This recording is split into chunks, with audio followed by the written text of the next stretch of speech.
10-5, 10-10, investigated reported disturbance at Acer Plaza. 10-4 dispatcher, verify address.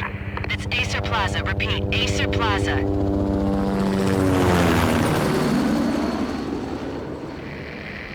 Shots fired on the rooftop. An assault in progress at Acer Plaza. Repeat, an assault in progress.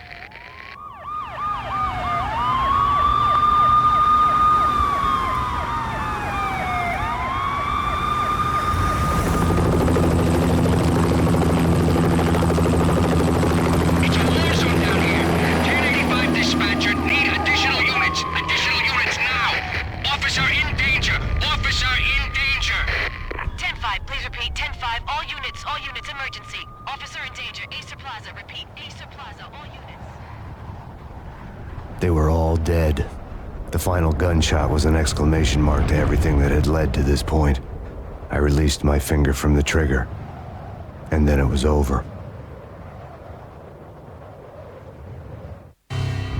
To make any kind of sense of it, I need to go back 3 years.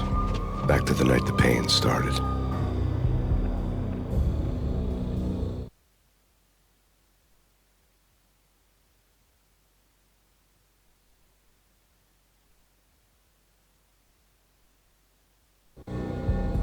I was still on the force back then. NYPD, Manhattan, Midtown North Precinct, Hell's Kitchen. So when are you coming to work for me, Detective Payne? He'd make me work undercover in some hellhole. Sorry, Alex. Michelle and the baby come first. See? My last smoke. It's bad for the baby. That's you, Max. A regular Boy Scout. See, Alex. Still on for poker Thursday night, right? Like taking candy from a baby. Life was good. Sun setting on a sweet summer's day. Smell of freshly mowed lawns. Sounds of children playing. A house across the river on the Jersey side. Beautiful wife and a baby girl. The American dream come true. Honey, I'm home. But dreams have a nasty habit of going bad when you're not looking. The sun went down with practiced bravado. Twilight crawled across the sky, laden with foreboding.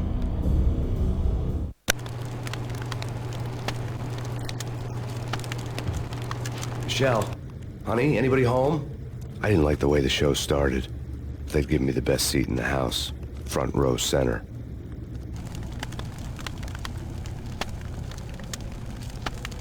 What the hell? Something ugly had been tattooed on the wall, a map of things to come. It was a poison syringe, a magic tag full of diabolical meanings.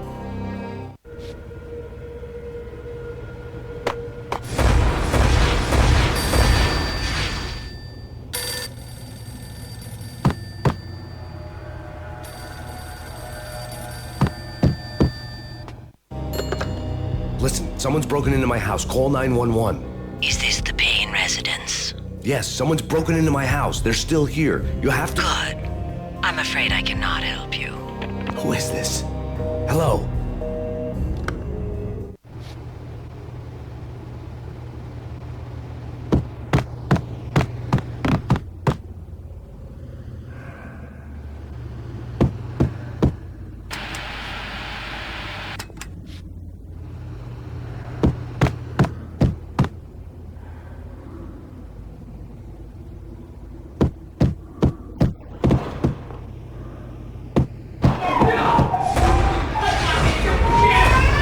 Michelle!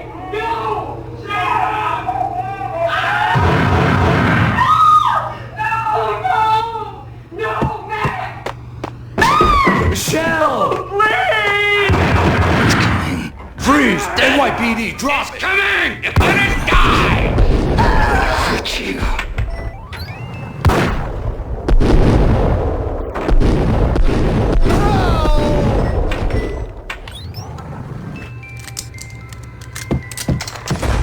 No.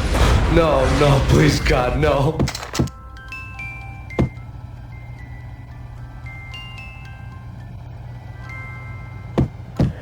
The flesh of fallen angels!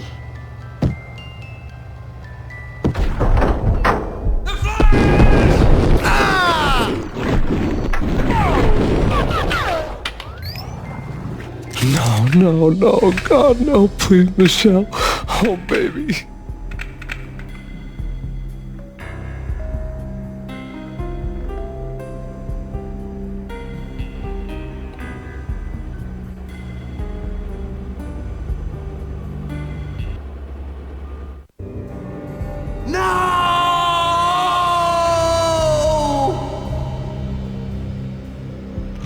That was 3 years ago. Everything ripped apart in a New York minute. The killer junkies had been high on a previously unknown designer drug, Valkyr, V. After the funeral, I told Alex I'd be transferring to the DEA. It took us 3 long years to get a break in the Valkyr case. Then, finally, 2 months ago, a dime dropper tipped us off that Jack Lupino, a mob boss in the Punchinello crime family, was trafficking. I went undercover, infiltrated the worst mafia family in New York. I came in from the cold and the dark. Outside the city was a cruel monster. I've been slowly working my way from the small time to the big fish, trying to get to the source of the drug. Alex and BB were my only contacts in the DEA, the only ones in this decrepit city who knew I was down here. BB here. Something urgent has come up with Jack Lupino. You need to meet with Alex immediately at the Roscoe Street station. I hadn't had a face-to-face with Alex since I'd gone undercover. Outside, the mercury was falling fast. It was colder than the devil's heart, raining ice pitchforks as if the heavens were ready to fall. Everyone was running for shelter like there was no tomorrow. It didn't get any better when I got to the subway. The feeling hit me like a point-blank shot straight in the face. Something was not right about this. My Beretta stirred nervously under my coat, but the train doors had already shut behind me, and I was in for the ride. Next stop, Roscoe Street Station, and Alex.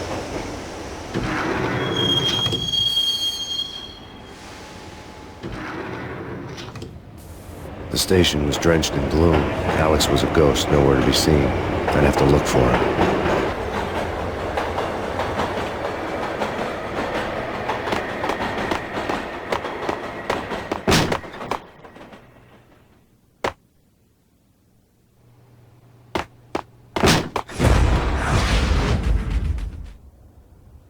Death was in the air at Roscoe Street. I'd have to find Alex fast.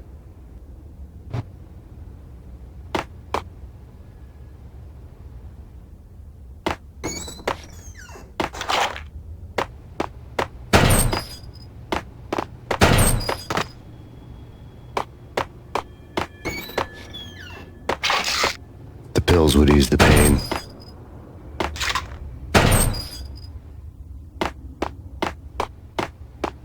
Wasn't Jake supposed to take care of this? He and Mickey are having too much fun taking care of the cop up there. Oh, what's the plan? Simple. Gun down every mother-loving bastard that gets off the train. Sweet. Didn't the train go already? No idea. Let's just wait and see.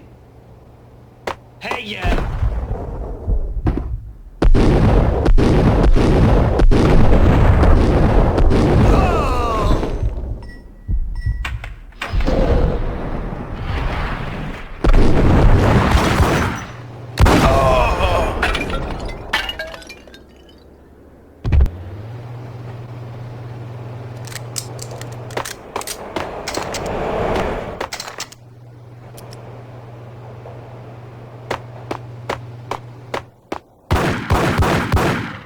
Yeah, he's dead all right. Hey, it's me you're talking to. Hey, yeah!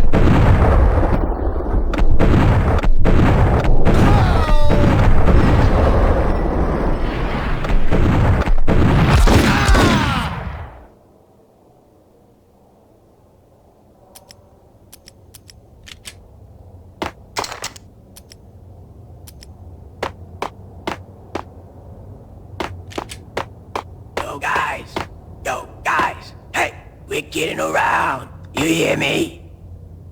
What is this, a joke? Hey, yo!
The security panel let out a mocking cackle. I'd need the right code.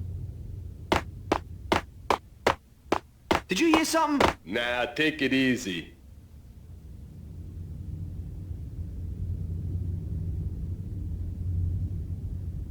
What the?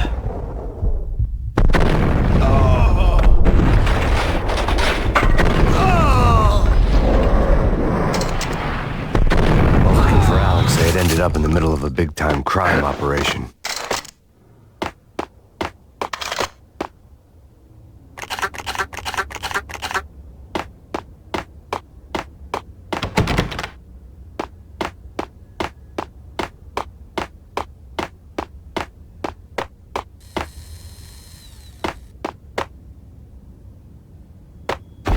Kiss it goodbye, cop.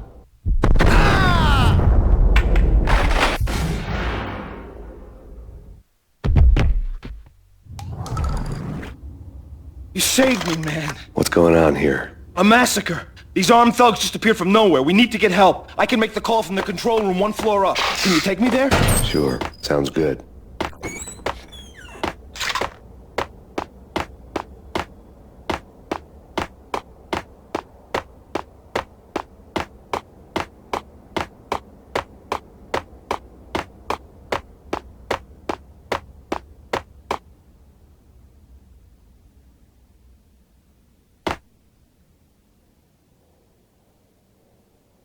Home free. This way.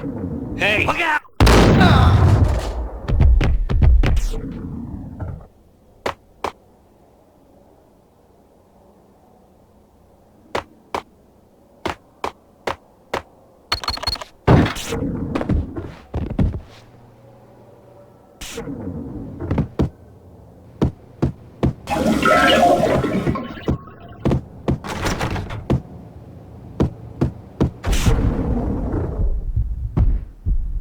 Whack!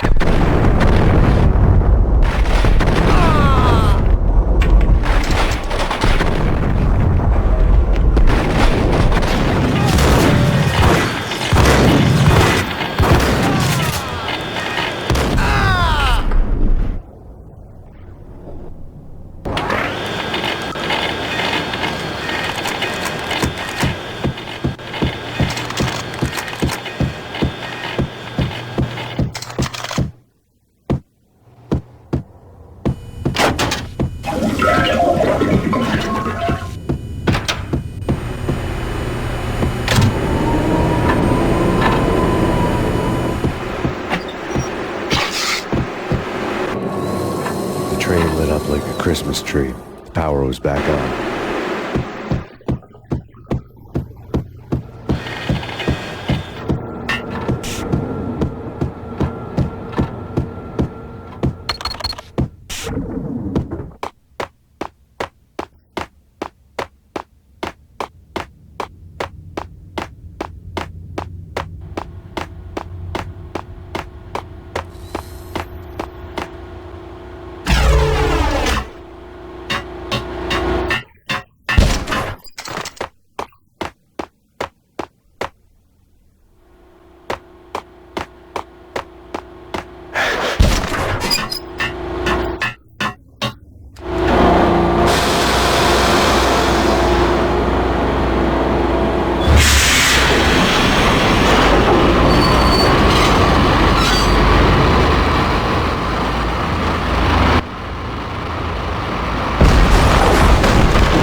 Being subtle.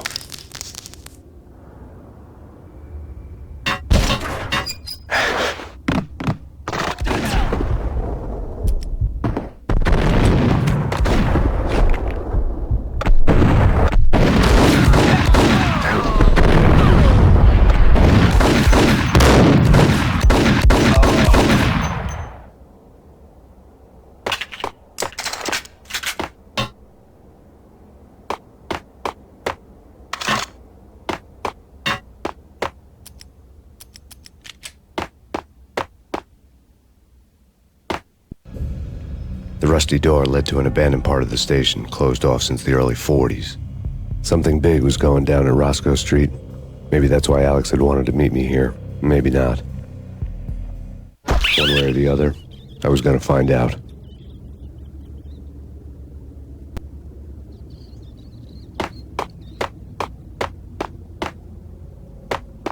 You're asking for it. Take it easy.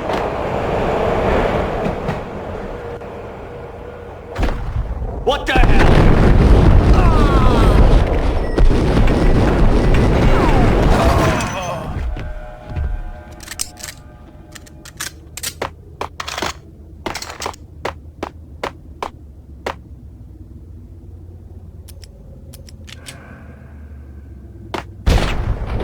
What the hell?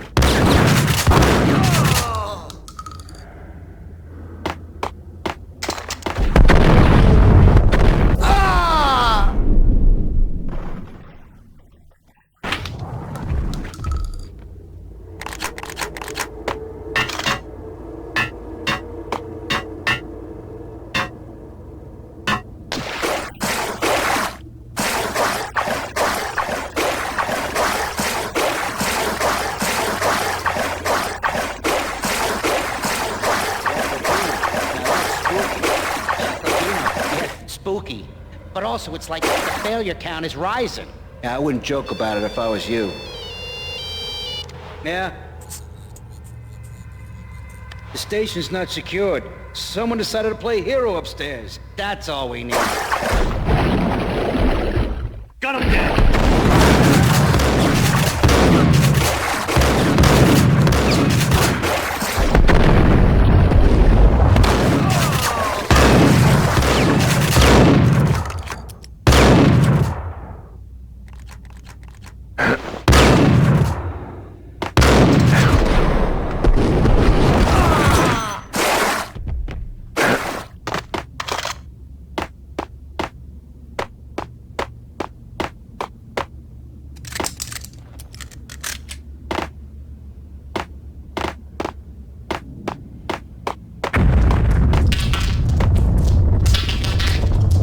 What the hell was that?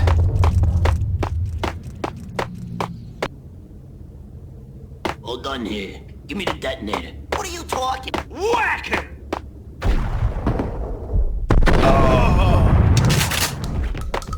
Whack him!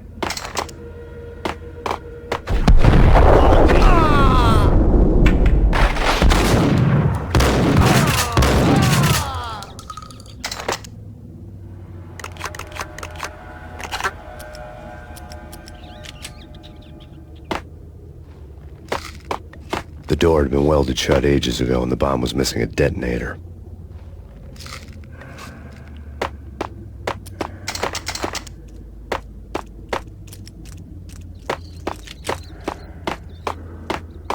Okay, fellas. The police are on their way. New York's finest are gonna be here soon. So stick to the plan. We've got our own private exit route. In and out, do your thing. Wham bam, thank you, man.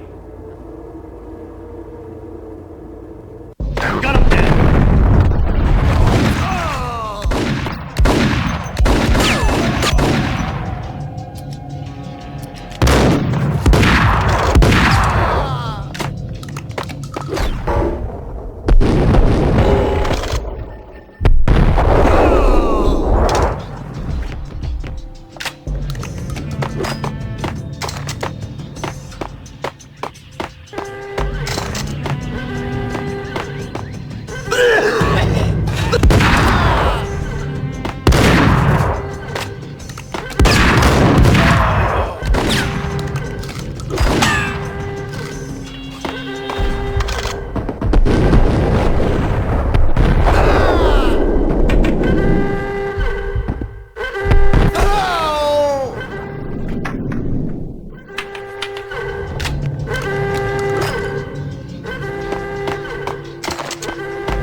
Come to you now live from the crime scene.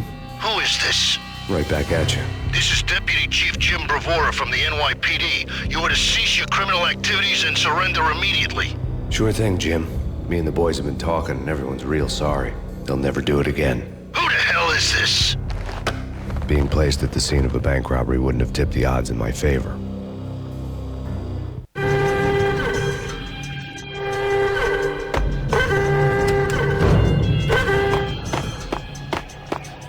bank robber's score lay on the table. The bank robbers had been after Acer Corporation bonds. The Acer success story had recently been on every channel and on the cover of every magazine.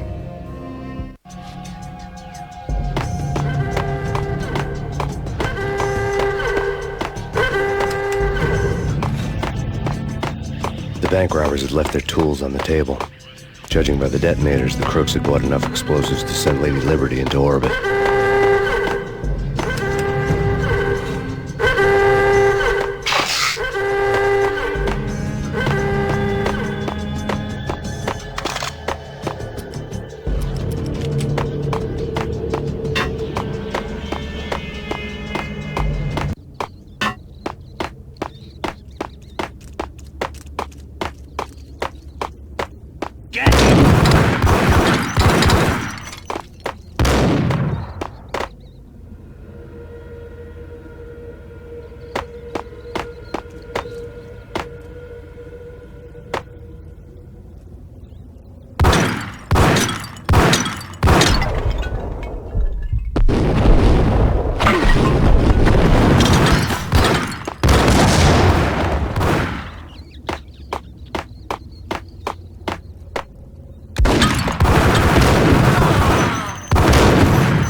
Jesus, you almost gave me a heart attack. I nearly shot you. Alex, we're glad to see you. What the hell's going on? There are more corpses here than at the city morgue. It's an armed robbery, a tunnel job straight to the Roscoe Bank vault through the old state. This is Lupino's gig? This is Lupino's doing? Lupino's men? Really? You sure know how to pick a place. Can you get through? No, it's locked. We gotta get out of here. If it's Lupino, it's... Alex? Alex! There was nothing I could do. He was dead. I could tell by the empty, accusing stare of his eyes.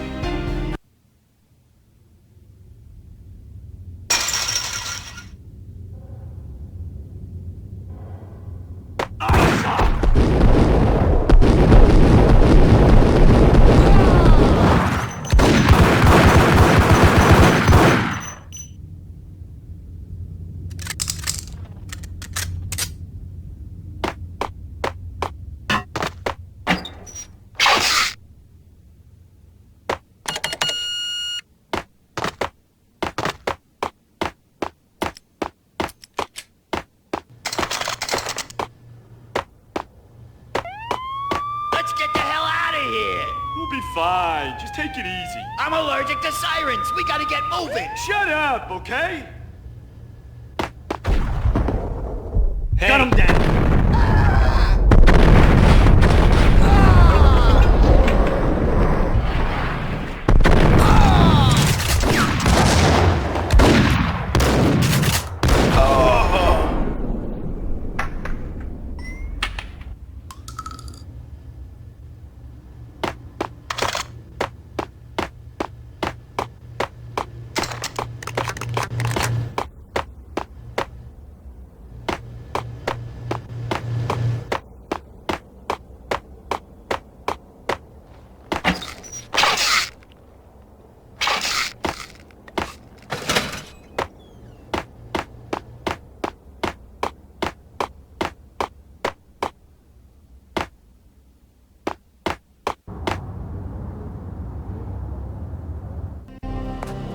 Alex had kept me relatively sane for the past 3 years.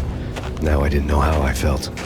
Somehow he had stumbled upon something big and ended up stepping on Jack Lupino's toes. Lupino ran his racket of sex, drugs, and contract killings from a sleazy hotel in a slum block of tenements. The NYPD was closing in. I could hear the sirens. Their wail was a crescendo. Lupino thought he could get us by taking Alex out and leaving me to take the fall for it. All he had gotten was my attention. I went for the hotel first. It was a sad old thing with flickering lamps and faded colors, cheap mobster punks and tired-eyed prostitutes.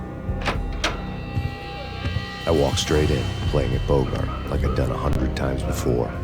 The place was run by a couple of murdering mobsters with shark smiles. The Finito brothers.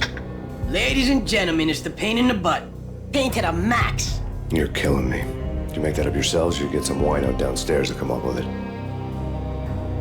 Don't answer that. A rhetorical question. I got something for the boss. Lupino around? That kind of depends on who's asking. A friend or a junk squad plan. But don't answer. It's one of them, how do you put it, rhetorical questions. Lupino ain't here, but he said bye.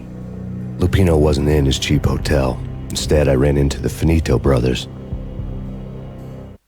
My cover had been blown. The door slammed shut behind me. And then I was dodging bullets like raindrops. Pain in the butt. Ha ha! Pain to the max. Jill Squad pig. Got a ticket to Marble City for you. Eat the day down. Friggin' A.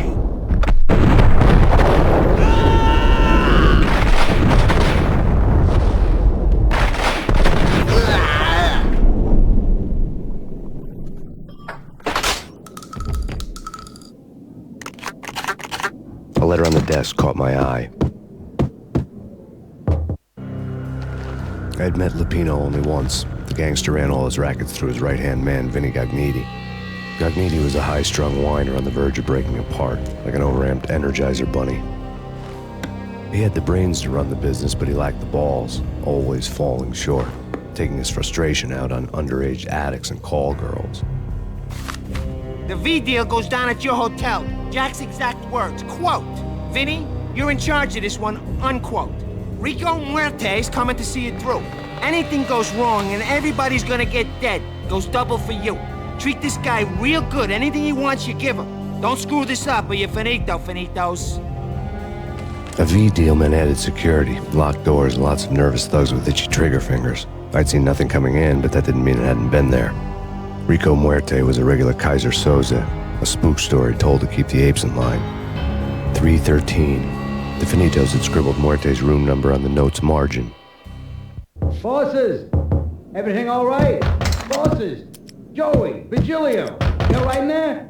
They're not answering. Call the others. Tell them to come quick. Okay, but we can't wait for them. We gotta go in now. Bosses! We're coming in! There he is!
Today, the mayor stated that Valkyr represents a clear danger to New York and called for drastic actions to eliminate the problem.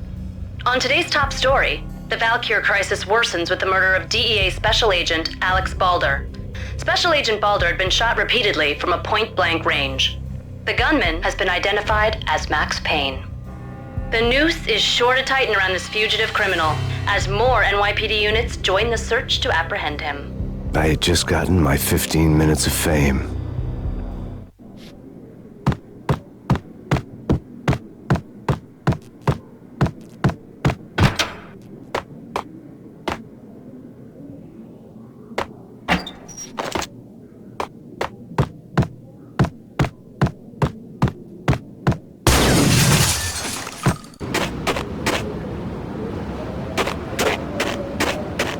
Yeah, something's wrong with the bosses. Payne's there and they're not answering. Let's go already. Payne's gonna pay in spades.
Previously on Lords and Ladies.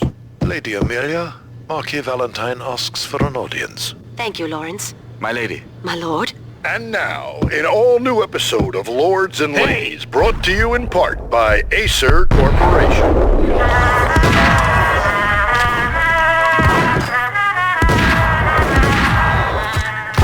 My lady. My lord. My lady, there is a matter of great importance I must bring to your attention. My lord, there is? Indeed, my lady, there is indeed. From the first moment we met, upon that distant forest path, there has been sunlight in the autumn leaves blazing like the colors of your hair. Oh, my lord, you should not speak so. But my lady, I must.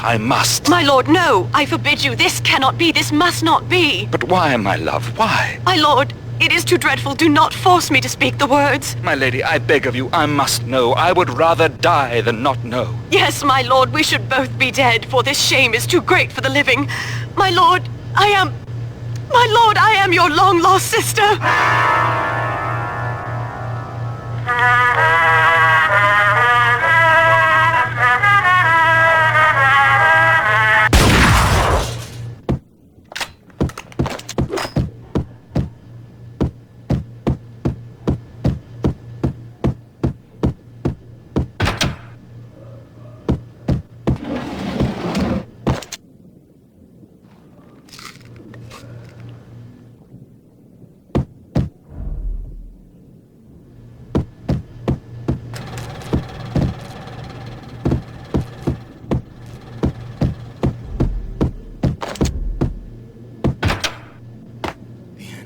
V-head junkies could go off without a warning. I had to be careful.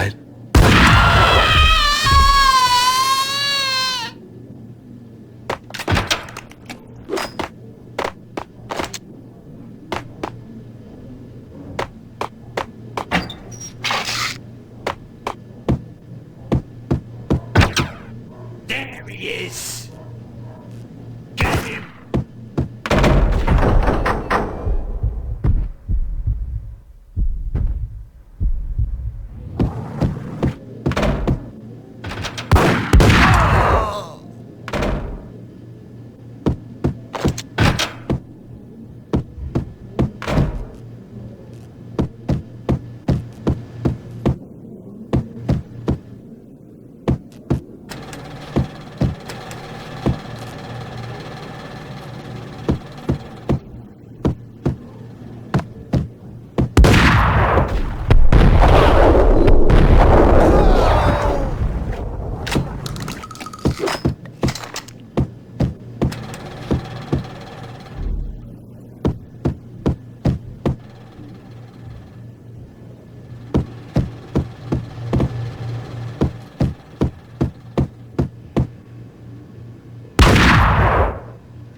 Piece of crap!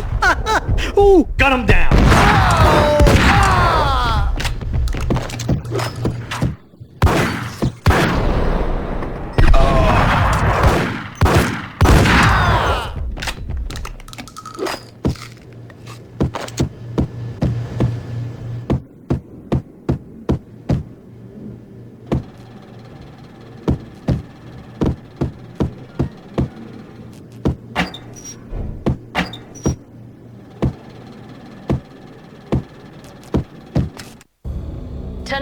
The city's fight against the nightmare drug Valkyr took a turn for the worse, as DEA Special Agent Alex Balder was found brutally slain at the Roscoe Street subway station. A suspect was seen leaving the site only moments after the shots had been fired, and the NYPD is currently in pursuit of Max Payne, a repeated felon believed to be armed and extremely dangerous. And now the weather. The worst winter storm in recorded history continues to pound the city. The NYPD has been...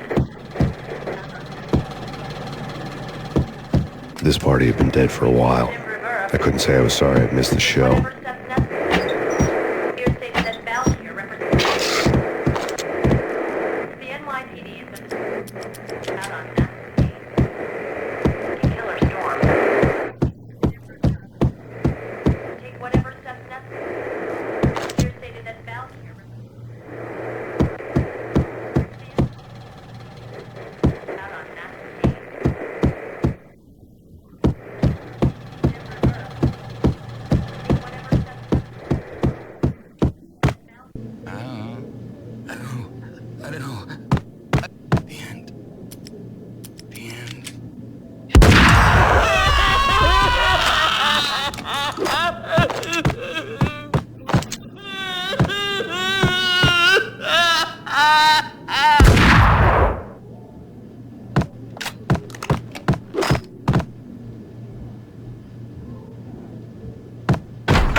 I'd found Muerte's room.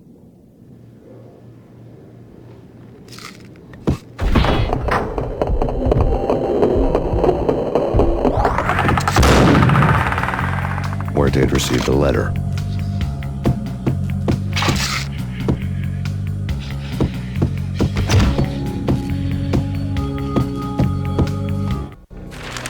Our investigation had turned up nothing to link Angelo Punchinello, the head of the Punchinello family, to Valkyr. All tracks had ended with Jack Lupino. The letter in Muerte's room was signed by the Don himself. It was the first hint that the Kingpin knew what was brewing inside his syndicate. The trouble you got into after the Chicago screw-up. The Punchinello family bailed you out. You have been waiting for a chance to pay us back. One of our trusted boys has a monkey the size of King Kong on his back. We need your special skills for backup on a major deal. Collecting evidence had gotten old a few hundred bullets back. I was already so far past the point of no return I couldn't even remember what it looked like when I had passed it.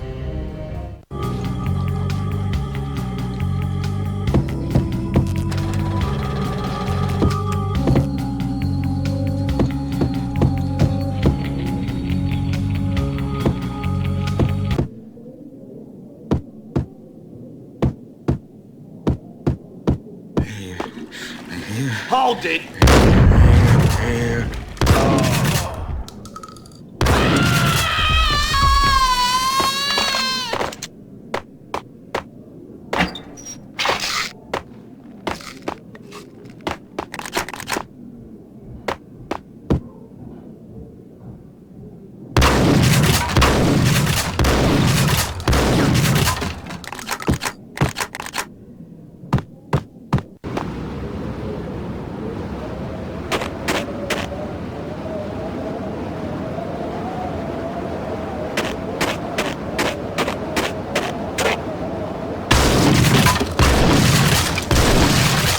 I didn't want to know what had happened here. It was not a pretty sight.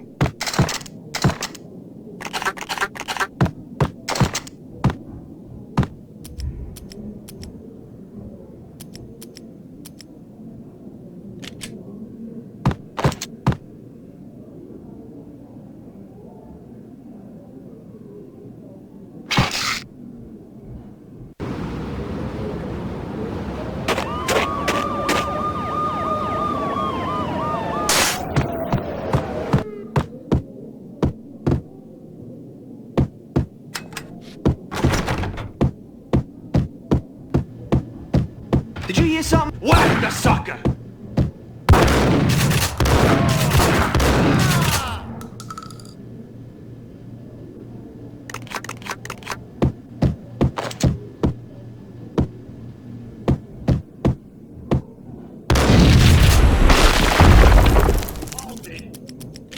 Told you.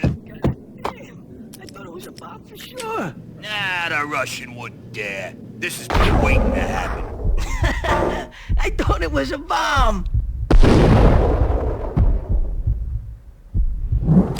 Hey,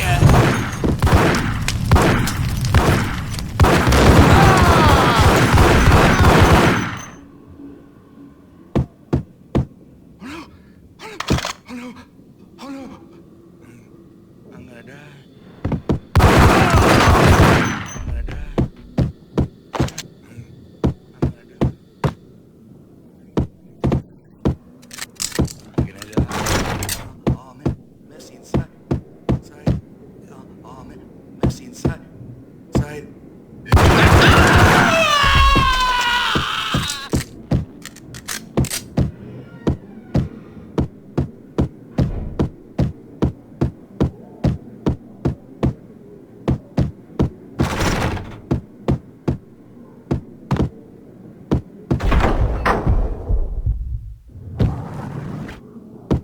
The hooker had left her diary on the table. The diary belonged to a hooker named Candy Dawn. The read would have made a vice cop blush. Had talks with the mystery hag over the phone again. Sent her the latest One-Eyed Alfred tape. As long as the hag keeps paying for the tapes, the old man could come every day for all I care. She had a nice sideline, making secret X-rated flicks of her clients and selling them to the highest bidder. It would get her killed if her V-fix for the day didn't do it first.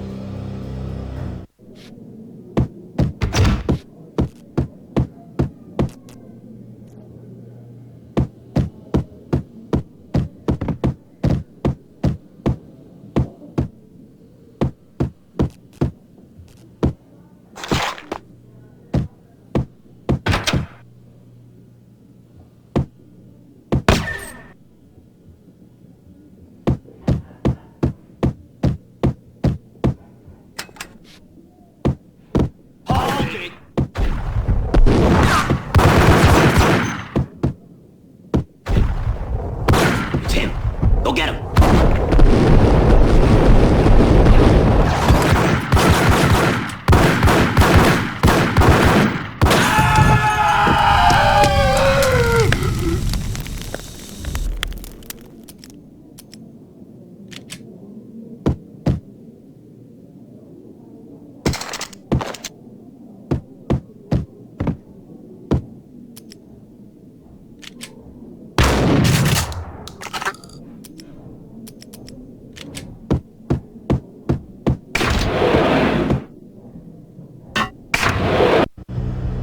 The old service elevator rumbled down to the bowels of Jack Lupino's hotel.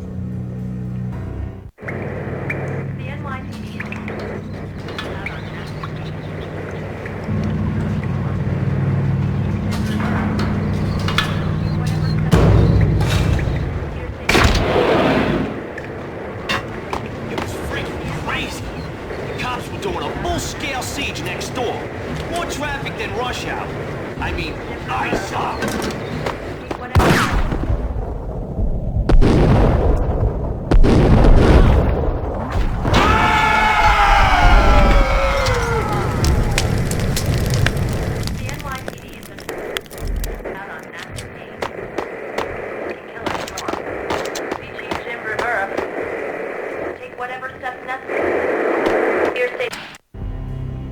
A winter storm warning is in effect in the whole tri-state area, as both freezing rain and heavy snowfall continue. Many roadways are already closed, and people are advised to stay indoors. The severe blizzard has ravaged New York for 3 days now, with no end in sight. We'd been snowed from the start in the Valkyr case. The forecast said there was plenty more where that had come from. But the snowbound city was on my side. Less chance of innocent bystanders getting caught in the crossfire.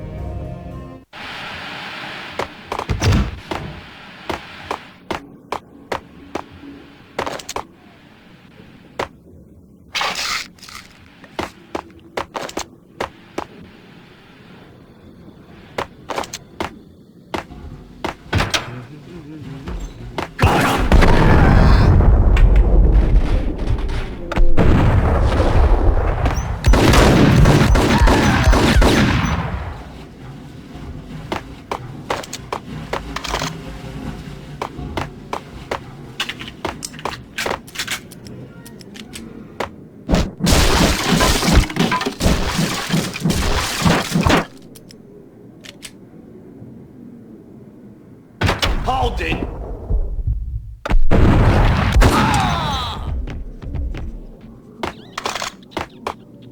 Exhibit number 1, a newspaper.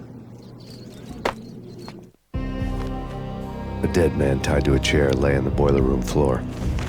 Captain Baseball Bat Boy has an unbeatable track record in superhero death matches.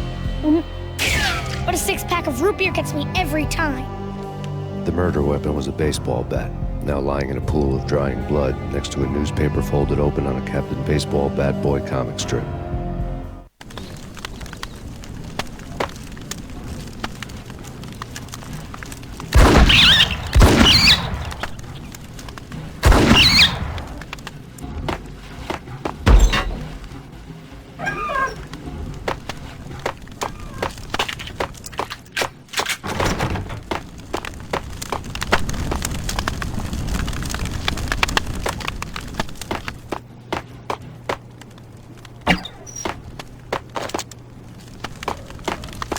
Take vampire movies. Why are they always set in LA or Mexico? They can't even get a tan. If I was a bloodsucker, I'd move to the North Pole. Winter's one long night. Yeah, and what would you eat? Suck blood from penguins? Nah, Eskimos, man, Eskimos.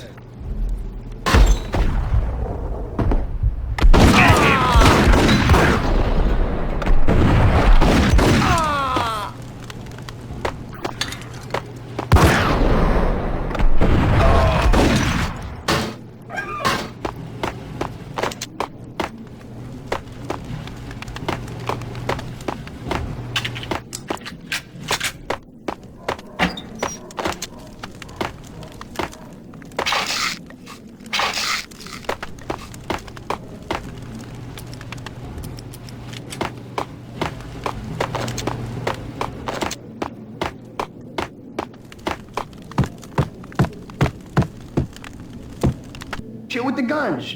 Trust me, you don't want to piss Muerte off. Gentlemen, let's do business. Green for green. Tears of green-eyed angels. Amen.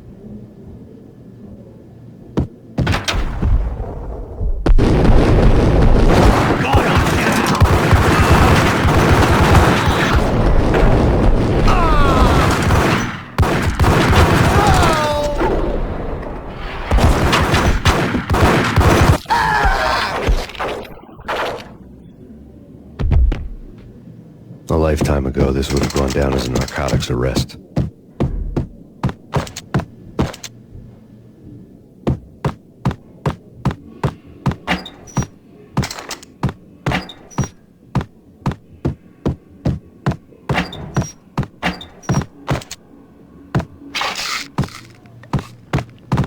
There was a key on the table.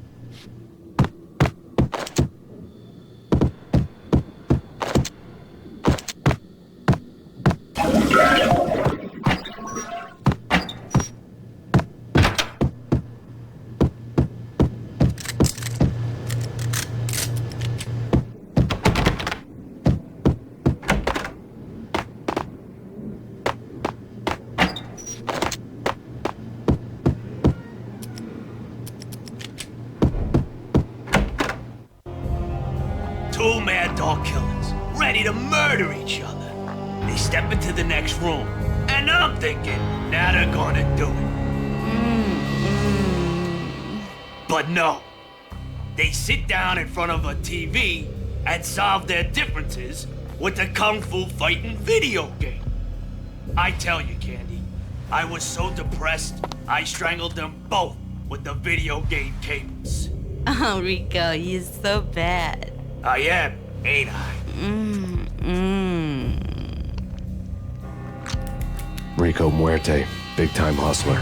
Who the hell? It's that cop. Muerte went for his gun.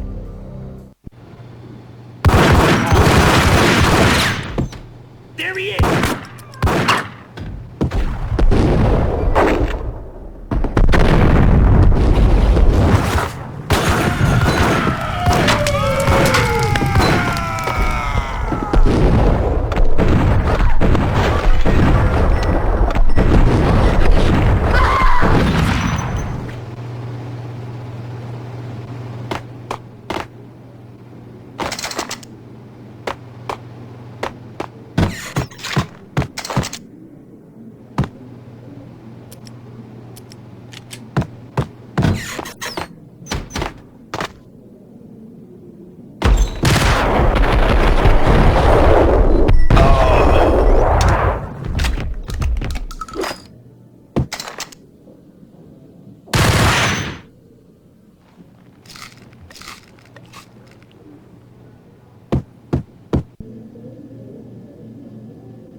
The antique switchboard was still in use.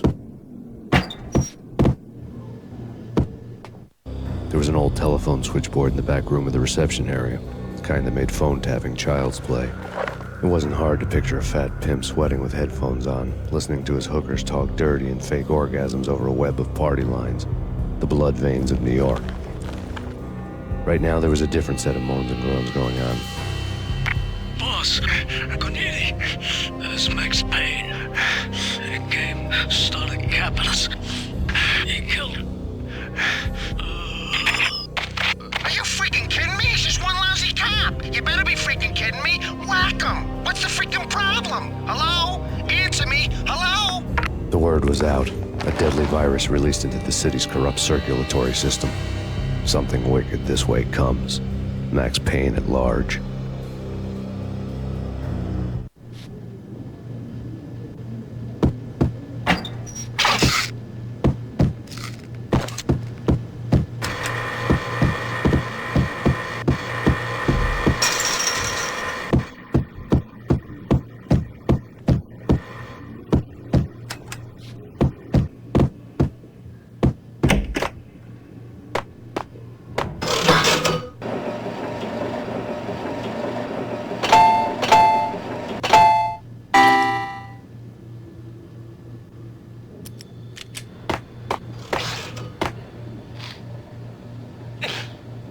What the hell?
Turn around, walk away, blow town.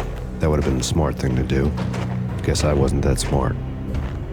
Lupino's tenement buildings were a seedy hangout for all kinds of sleaze. A liquor store, a pawn shop, a laundromat full of mobster bookies and loan sharks. The list went on.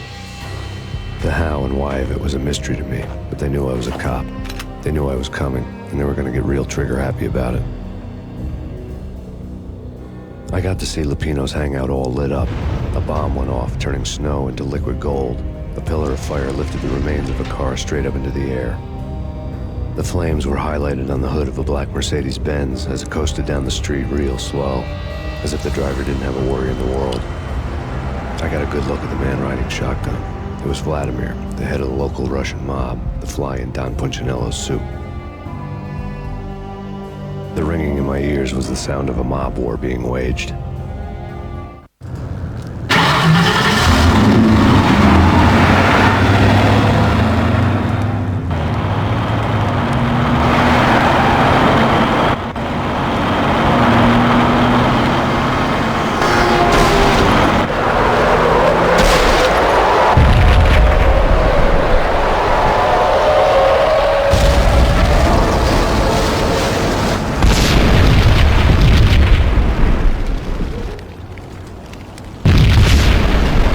Exploded inside the closest slum building. It was a lucky break. The goons inside were spooked, but luck always came with a price tag. More bombs could still be ticking inside, and the cops would already be on their way. Jack Lupino's suite was on the top floor. At least it used to be, before the explosive makeover.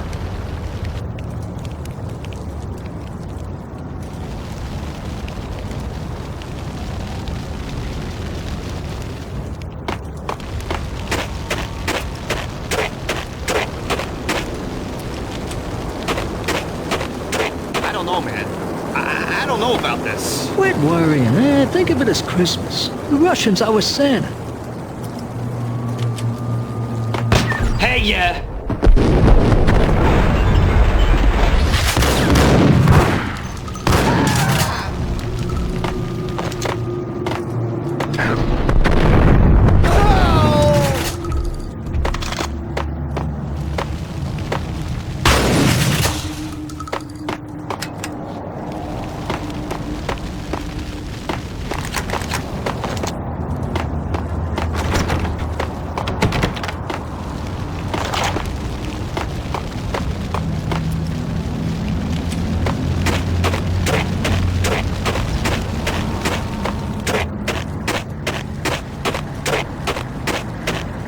The headlines were a depressing read.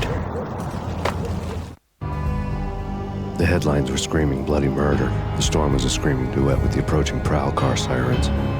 It was all a scream when you were down for the count and wanted for murder.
The whole building was rigged with explosives.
A beaten-up phone in the entrance hall was ringing. It could have been just a junkie in need of a fix, but it turned out to be something more sinister than that. Am I speaking to Mr. Payne? Who wants to know? My name is Alfred Wooden. You must hurry. The police are on their way. Tell me something I don't know. They know you're there. How? And what's it to you? I will contact you again. The cops arrived, sirens singing in the off-key harmony of a manic-depressive choir. I had a few minutes while the SWAT team would go through their usual routine. By the time they busted in, I needed to be long gone. Max Payne, this is Deputy Chief Jim Jim Bravura from the NYPD. Drop your weapons and come out with your hands above your head.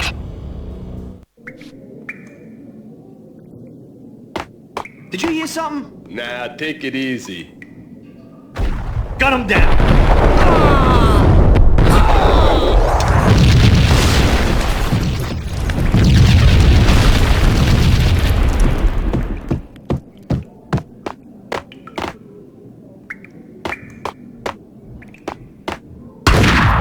Someone had left a letter on the counter.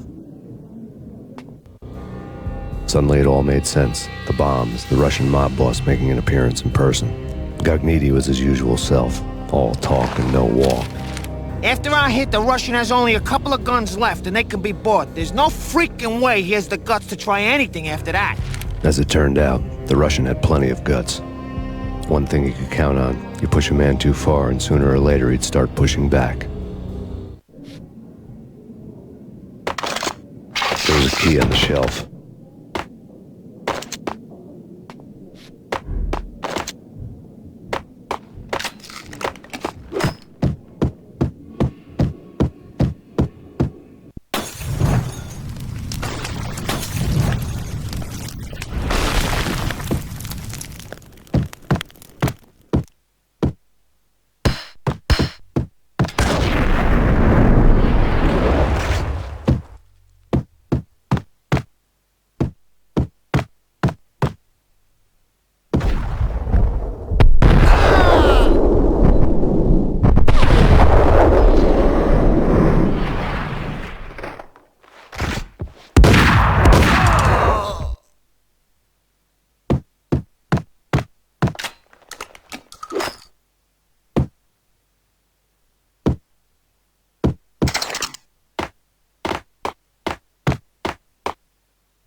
The bombs had destroyed all the stairs up to Lupino's office.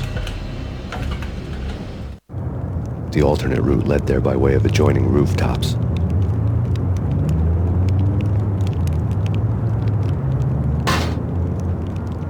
It's never been this cold. It's like the sky's falling. Yes, sir.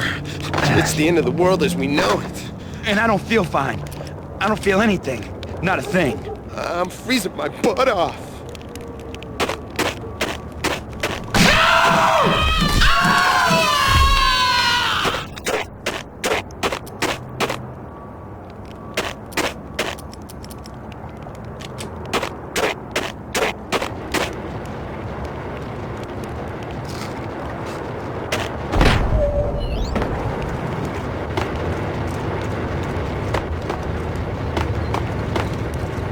To get to the roof, I'd need to get to the elevator through the locked door up ahead. Pizza delivery. Never seen you before. Buzz off, Joker.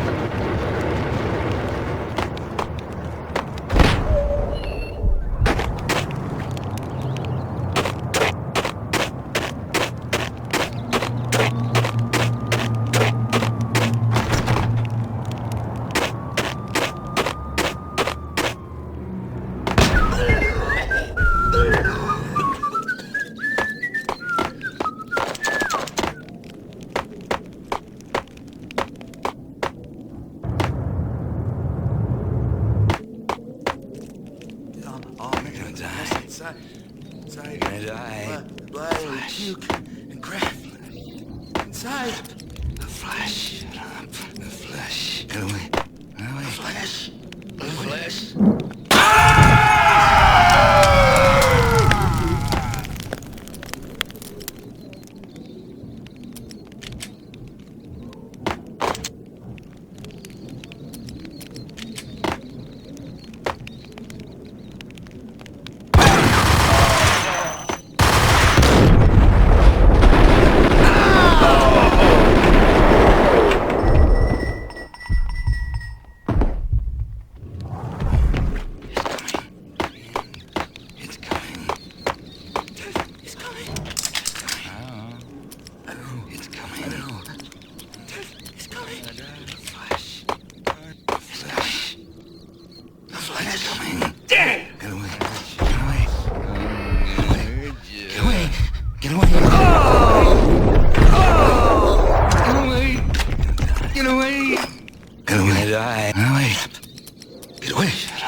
No, don't shoot. You know the clowns at the laundry? Me? No. You're no good to me then. What? No, the laundry, yeah. I know him, yeah. Get me in there. Okay.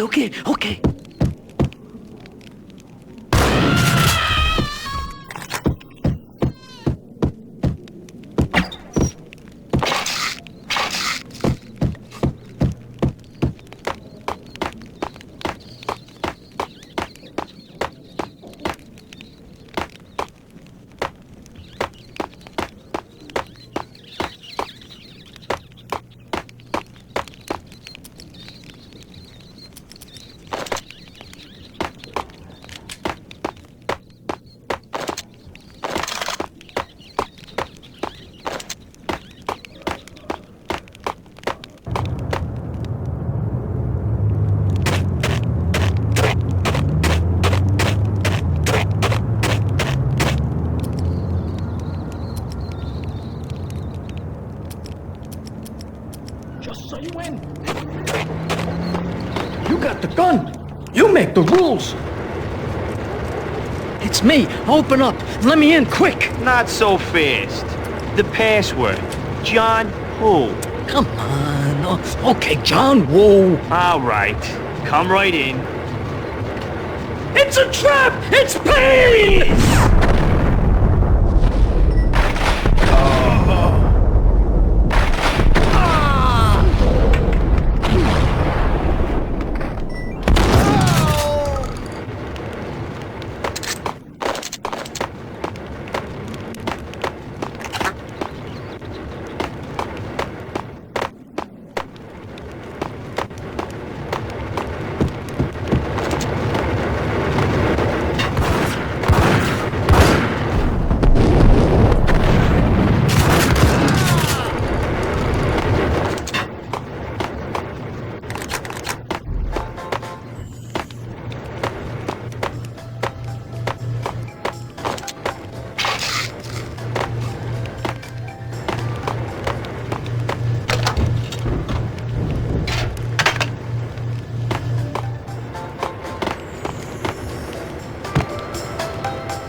Whatever steps necessary.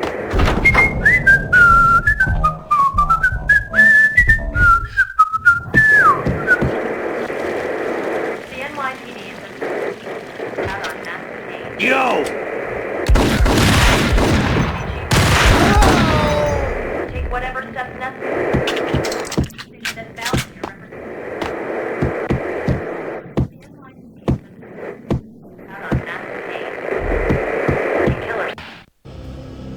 New York City is in crisis tonight, with reports of Valkyr-related gang war in the streets of the Bronx. Apparently, Max Payne, wanted for questioning in connection with the slaying of a DEA special agent earlier tonight, is waging a one-man war against his former partners in crime. Among the list of casualties so far are notorious mafia members Joey and Virgilio Finito, as well as Rico Muerte, himself a fugitive from the law, and a suspect for several murders in the Chicago area. The NYPD has been placed on full alert. A citywide APB has been put out on Max Payne. Deputy Chief Jim Bravura has promised to take whatever steps necessary to bring him to justice.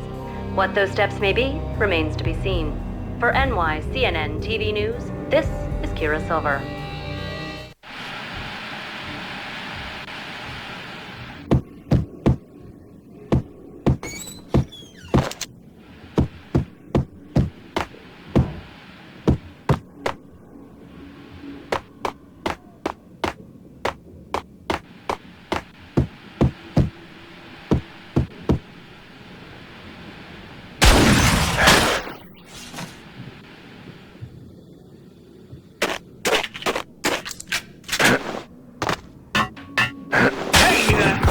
Unknown. I don't want to go there. It's the last place I want.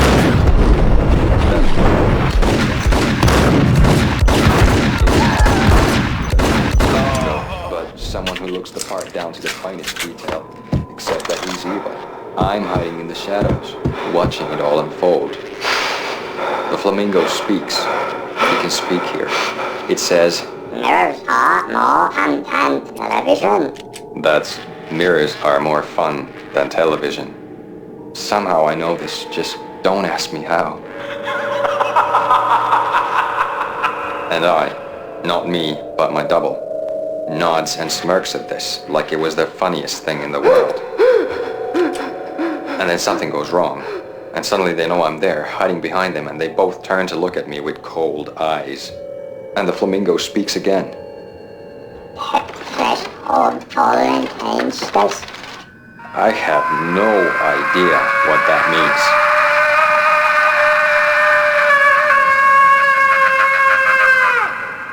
means. And that's when I always wake up to my own scream in that brightly lit white hospital room, strapped to my bed.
Green. It's always red or blue in the movies.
Gognetti. Just the man I've been killing to see. Payne? Freaking Fed! I knew from day one there was something screwy about you. What do you think you're doing? You're a freaking cop. You ain't got squad on us. You can't just come in here waving your piece like it meant something. Yeah! Oh my God! Oh God, you shot me! Ah! You're dead, Payne! What the hell are you waiting for, you apes? Kill him! Kill him! With pleasure, boss. Gognetti bailed. I made like Chow Yun Fat.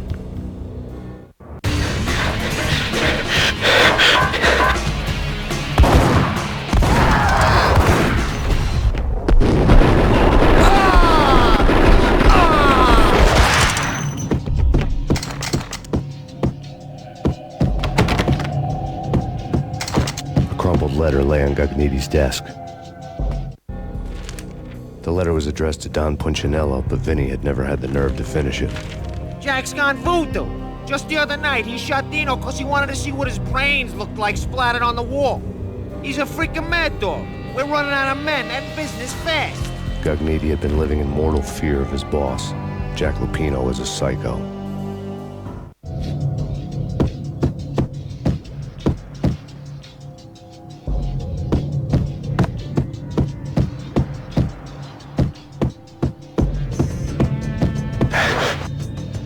Vinny Gognetti was running slow. He could run, but with a bullet in his stomach like a broken bottle of Tabasco, he was quickly running out of time. He knew where his boss was, and I wanted to square things up with Jack Lupino.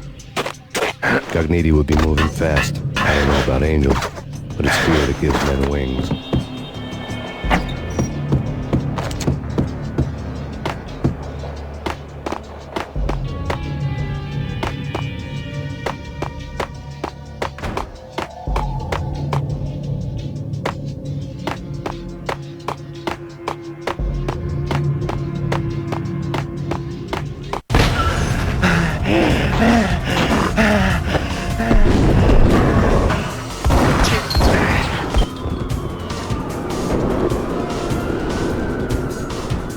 Gognetti hitched a ride. To catch him, I'd have to follow his lead.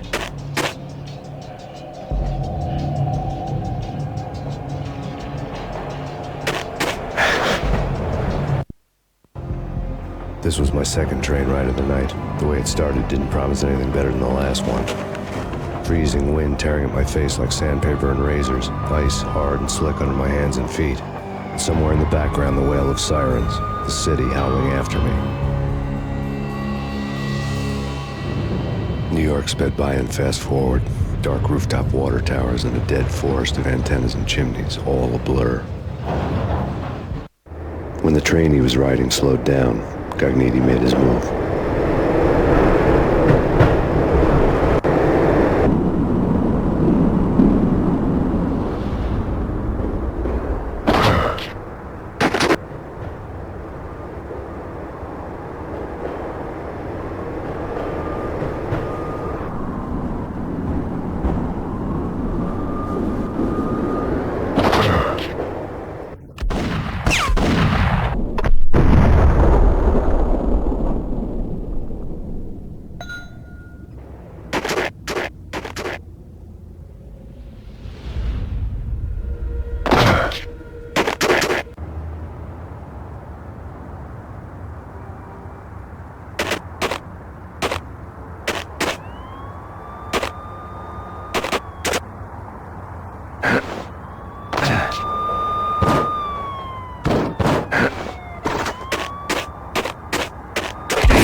It's Payne! He's coming down the stairs! Shoot the bastard! Okay, boss, you got it. No problem. Hey,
Chief Payne has nowhere left to go. We are very close to capturing him. You'll get a full statement then.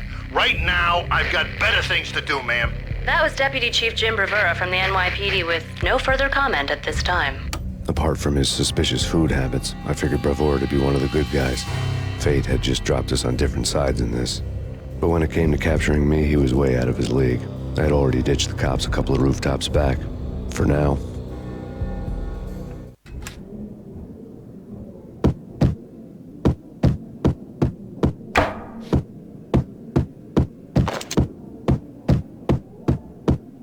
He's coming! I can hear him! Ready?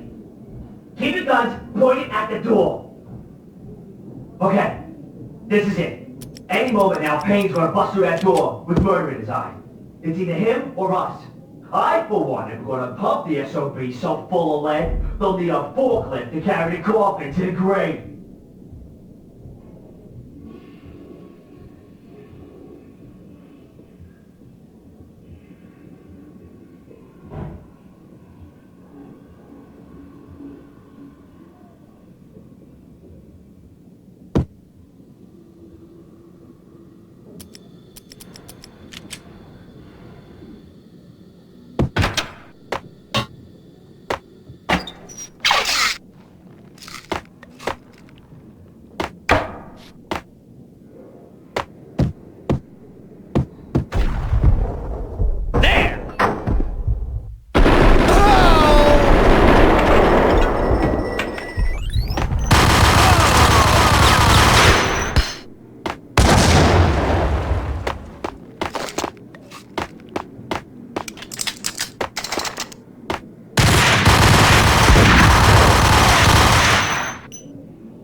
Open, goddammit!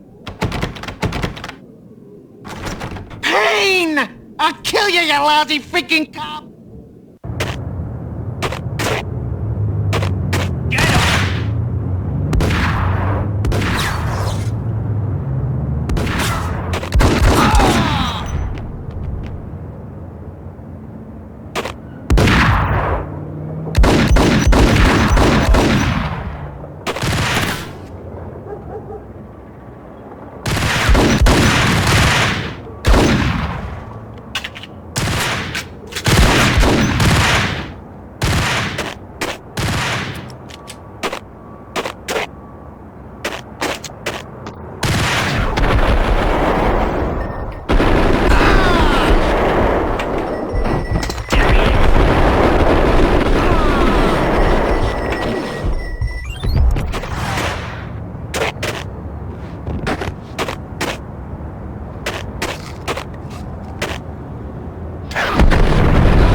Gognitti ran out of steam in a dead-end alley with steam boiling out of the sewer grates like all the fires of hell were burning high beneath us.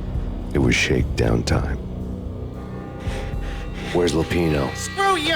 Bad start, Vinny. Police brutality! I rate pretty high on that. You can't just hurt me in cold blood? Just keep telling yourself that.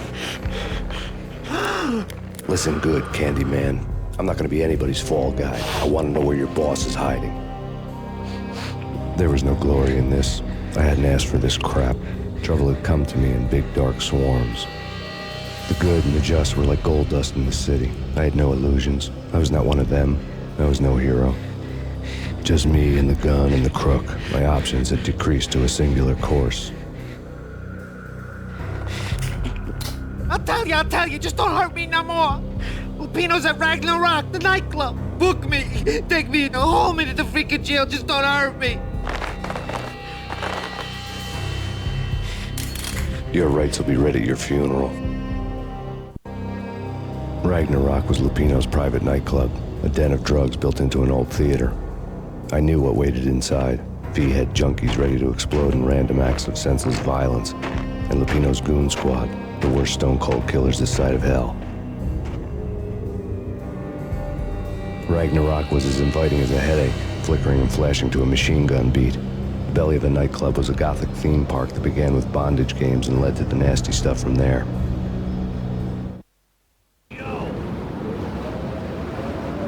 As subtle with its dark message as a cop-killer bullet through the heart. Like father, like son. Just like Jack Lupino.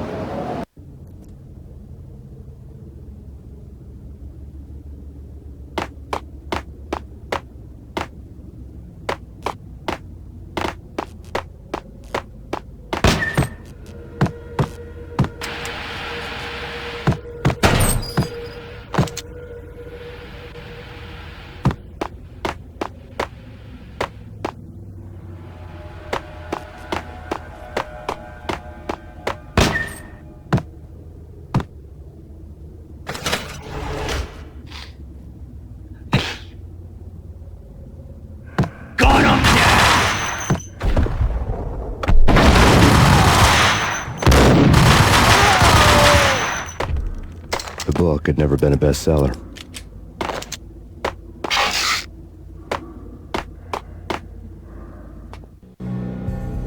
Given the setting, I was surprised to find that somebody had been passing time reading. The paperback was entitled, The Age of Murder and Storm. The blurb on the back mentioned Norse mythos and Ragnarok, the end of a Viking world with a terrible winter that covered the earth in ice, when vile crimes were rampant and all humanity lost.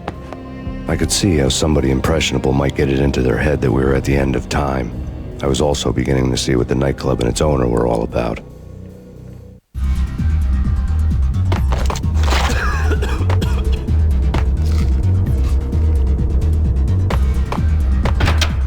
It's Payne!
Calm down.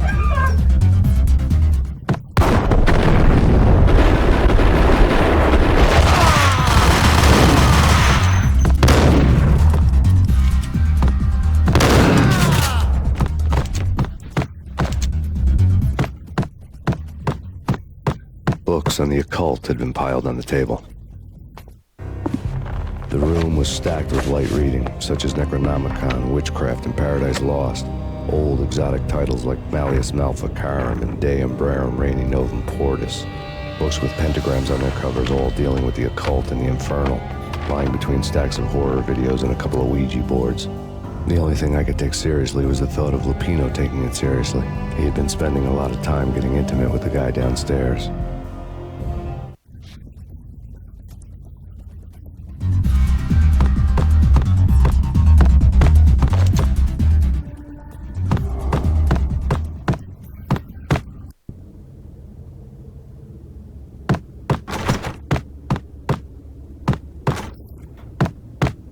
What with Dino and all, I wouldn't say anything to his face. He might not... Who knows what he'd do? Yeah, but somebody's gotta go in there. It's too freaky. All the screaming, I mean.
The backstage area led to Lupino's inner sanctum.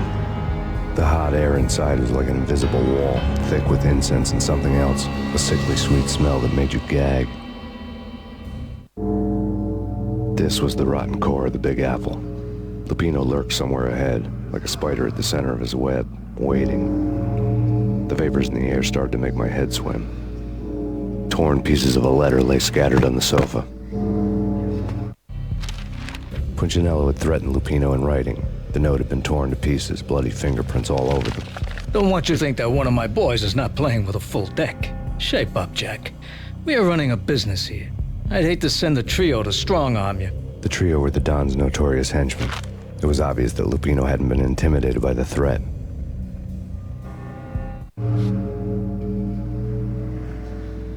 Lupino's notes covered the table.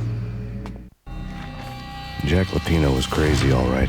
The table was scattered with notes of demented arcane nonsense written in rusty blood, a mishmash list of demons, devils, and dark gods evoked. Beelzebub, Asmodeus, Baphomet, Lucifer, Loki, Cthulhu, Lilith, Hela!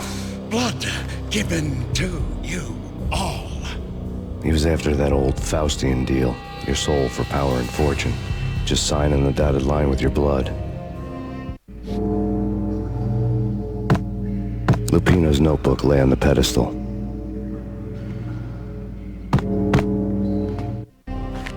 Jack Lupino was crazy, all right. Mythic wolves, let loose to devour the sun and the moon. Lupino is the wolf. I'm Mr. Beast, the big bad Fenris wolf. I'm the end of the world man, wearing the flesh of fallen angels. After Y2K, the end of the world had become a cliché. But who was I to talk? A brooding underdog avenger alone against an empire of evil, out to right a grave injustice. Everything was subjective. There were only personal apocalypses.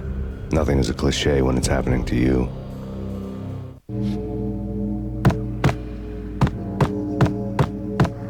The flesh of fallen angels! Come to me all! Astaroth, Beelzebub, Asmodeus, Baphomet, Lucifer, Loki, Satan, Cthulhu, Lilith, Hela! Blood to you all! Secret, living under the skin of reality. I've seen it. The corruption of flesh. Oh! I'm the wolf, yeah! I am the wolf! It's coming. You have come. A witness to the end of time. It's now! I will rise to her side! I don't need the words! I'm beyond the words!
I had known there'd have to be a catch in it somewhere, and this one was the Empire State Building of catches.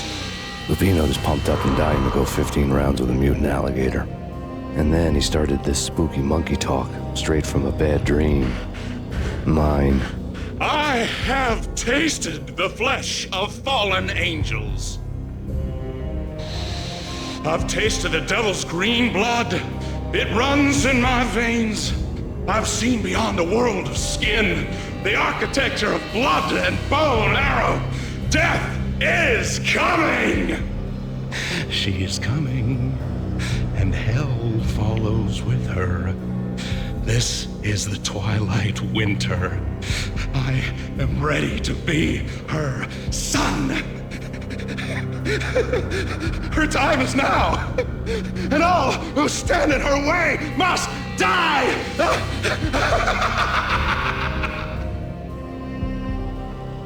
Die! You'll die! You'll die! Now! All die! Ow!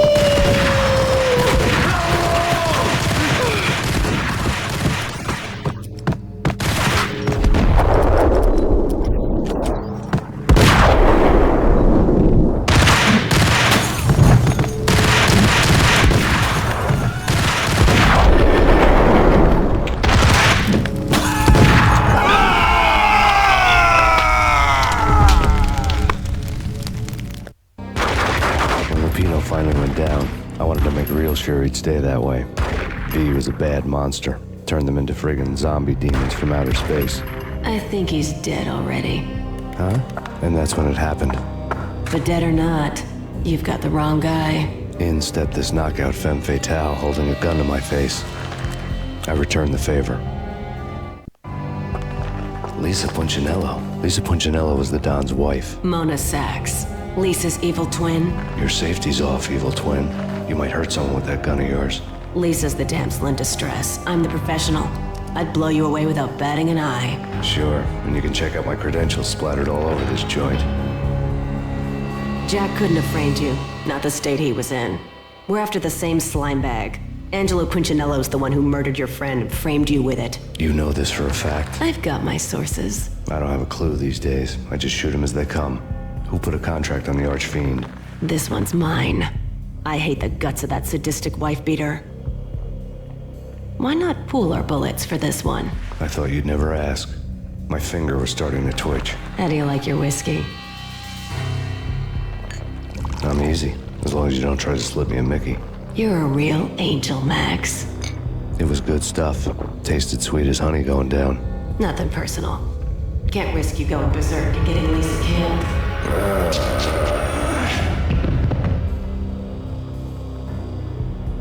The nightmare was always the same. Violent shapes moving in darkness, old and ugly. The killer's mad laughter was a riddle filled with wicked innuendo.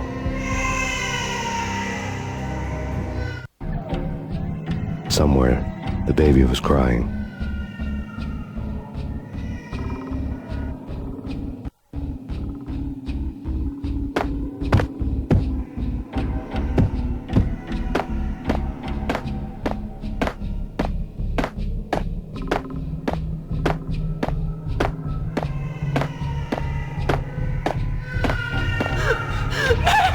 No, please!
should have known it when we found you snoring next to Lupino's corpse.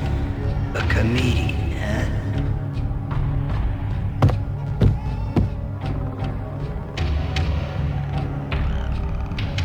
The pictures were filled with good old times. Alex and I had a few moments of glory between us. Crime-fighting comrades, the best in NYPD DEA collaborative team. Good-hearted macho bullshit like that. I would have given anything to have him here as my backup. No such luck. No luck at all.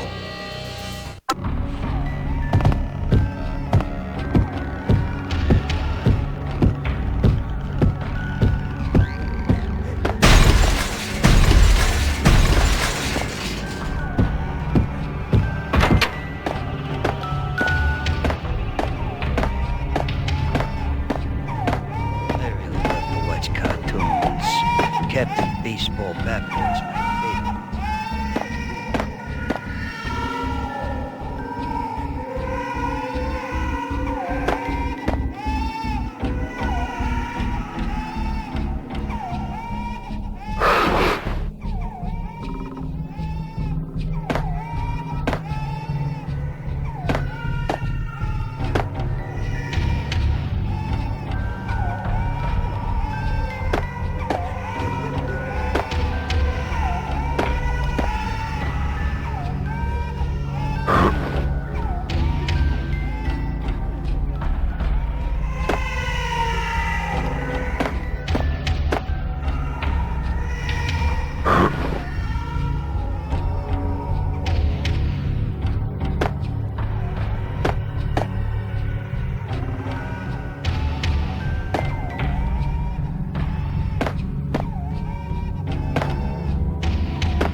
No, no, please, God, no.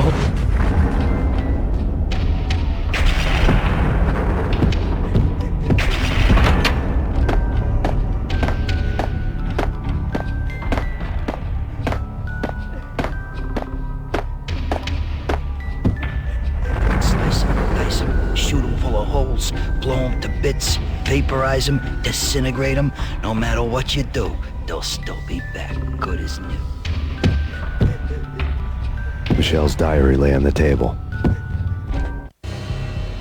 Michelle was working part-time in the district attorney's office. Her diary was open on today's entry, her handwriting all pretty curves. An army dossier found its way to my desk yesterday. Valhalla? Isn't that a Norse myth?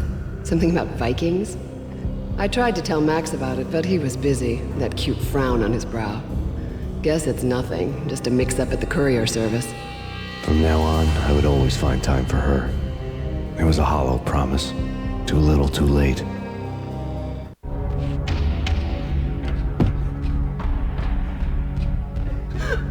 Max, no, please, Max.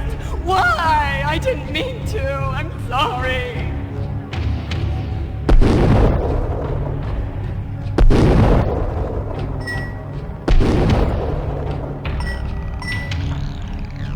Murderer! You killed her! Nothing like that ever happens in the real world.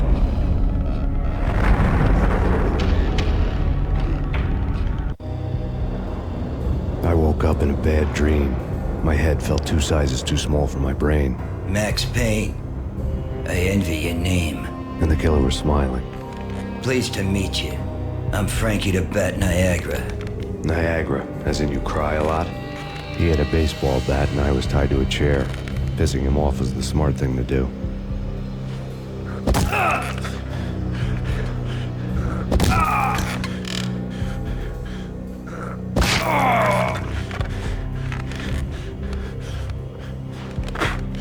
Nothing wrong with a little laugh now and then. Take me, for example. I love to watch cartoons. Cartoon violence is a fascinating thing. Let's take a break. I need to take a leak and maybe grab a cold one at the bar. Don't worry. I'll be back to finish this off. And then, it's checkout time. You play, you pay, you bastard. He swaggered out, and the door clanged shut behind him, locks clicking into place. Everyone makes mistakes. Mine hadn't been to crack jokes about the goon with the bat. He'd have cracked my skull regardless. It hadn't even been to trust a girl with a gun. I had blindly gone after the first bad guy on my hit list when I should have been aiming further up the ladder, at the head of the Punchinello family. I couldn't bring myself to be pissed and moaning. Guess I had a soft spot for a pretty face.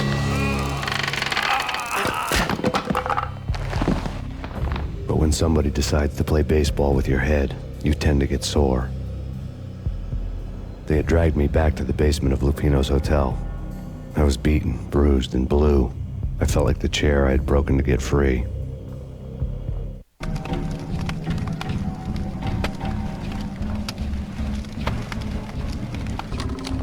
All I had was Niagara's bat, sticky with my own blood.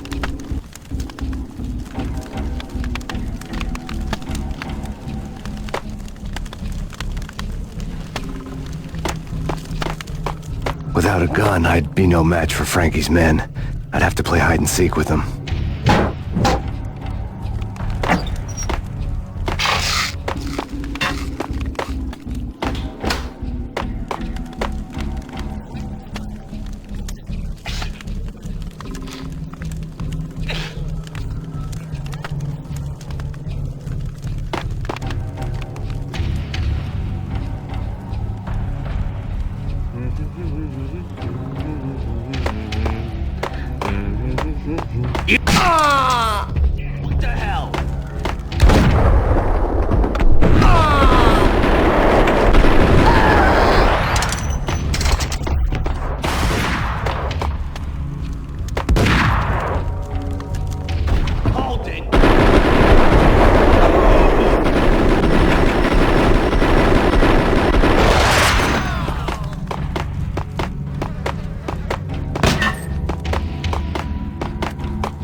fast going from bad to worse.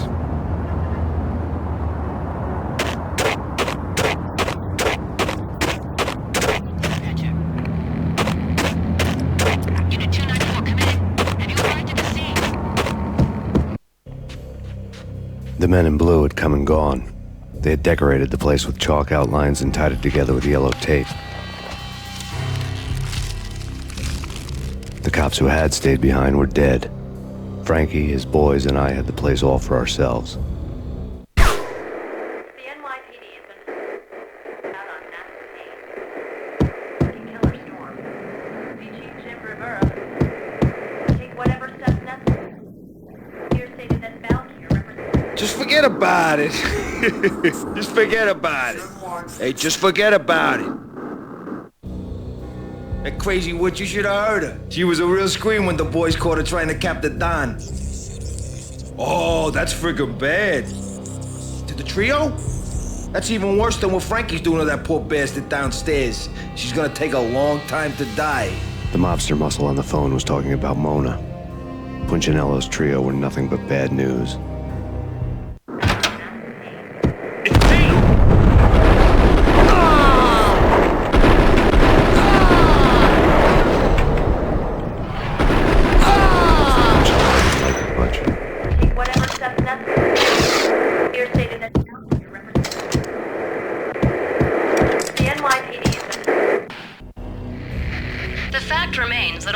So far identified in the Ragnarok shooting have been known criminals, many of whom had large doses of V in their blood.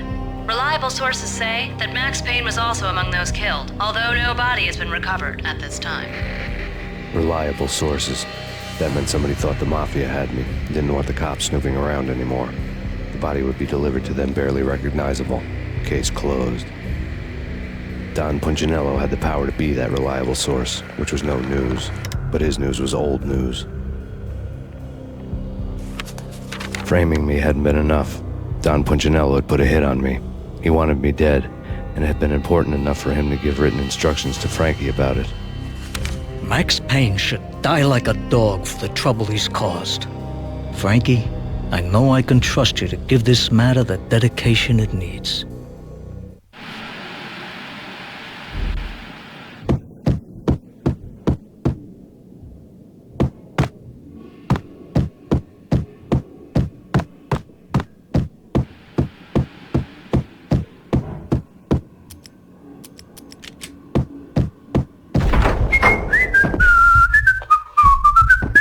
Yo!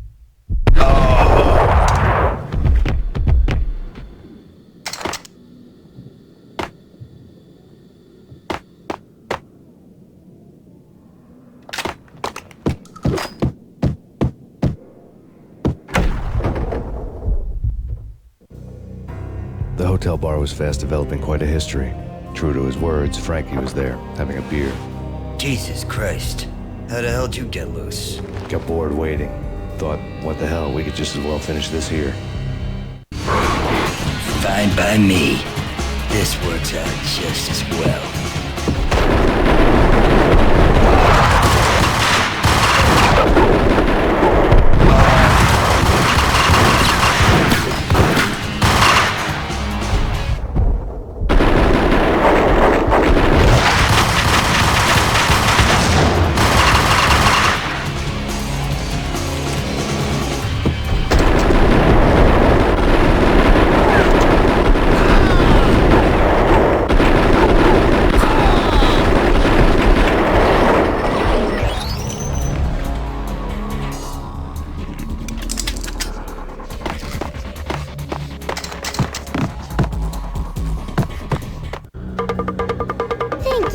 You've been a lovely island. Had enough? I don't play with girls anyway. Unfair! I spotted the tail as soon as I left the hotel. A big black Mercedes. I had seen the car before. That time it had heralded impressive explosions. Vladimir was back. Bang. You're dead, Max Payne. I might have laughed if I remembered how. What's this supposed to be? Cops and robbers? Look, you want something with me? Get in line. Peace, man. Relax. You know you are a real news item, armed and dangerous. I am going to make you an offer you can't refuse. I've always wanted to say that. It's a bum rap. I've been framed. Well, that's a moot point. Whatever you did or did not do, I'm sure you had good reason for doing it. Want to hear me out? I'm listening.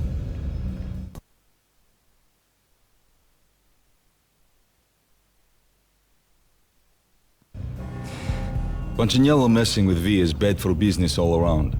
But that's not all. There is this guy, Boris Time, used to pull jobs for me. He's the captain of the cargo ship Charon. Now the bastard turncoat has gone over to the other side, Punchinello's. The ship's loaded with high-res hardware, guns, my business. If Punchinello gets hold of that cargo, he's won and I have lost. And you'll have your work cut out for you.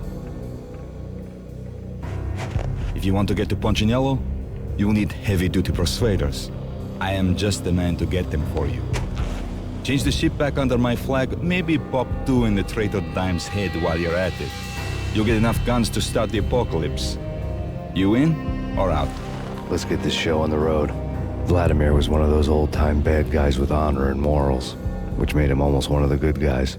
None of us was a saint. The Brooklyn riverfront was a maze of rusty containers, sharp-boned cranes looming up from the snowstorm. On a night like this, you couldn't help but think of the dark army of dead men sleeping with the fishes, cement shoes in line. No Minotaur lurked in this labyrinth, but somewhere out there, on the clanking deck of his cargo freighter, the skipper of the Chiron was waiting, like the ferryman of the river Styx.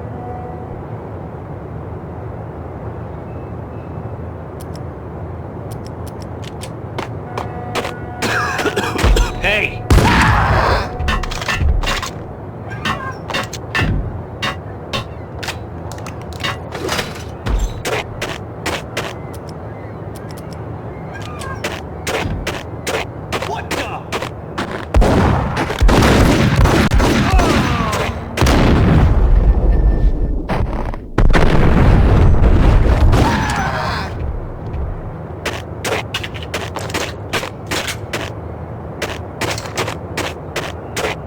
Both of them beaten to a pulp.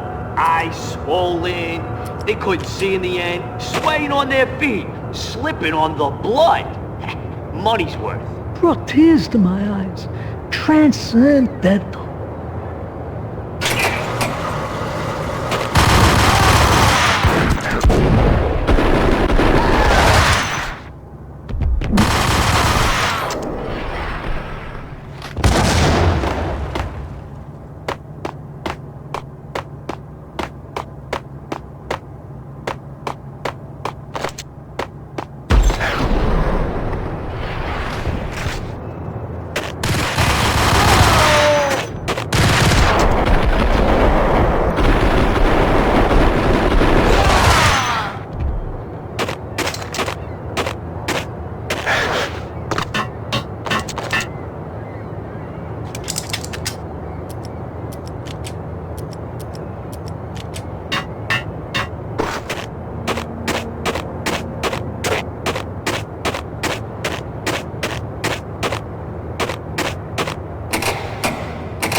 raise the bridge.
I doubted the letter was a receipt.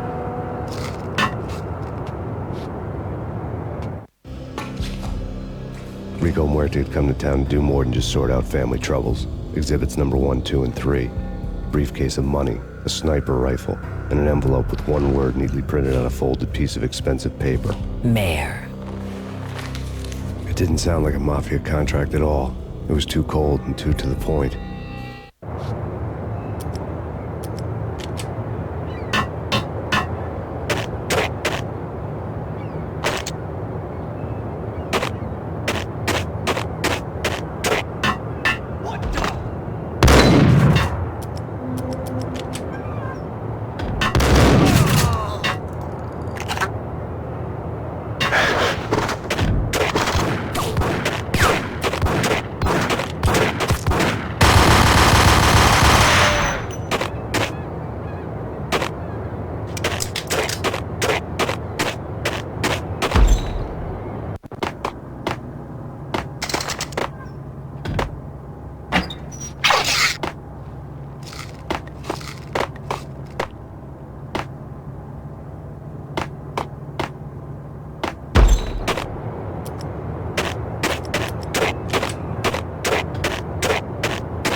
Hey, what the hell?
Hey!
I shall...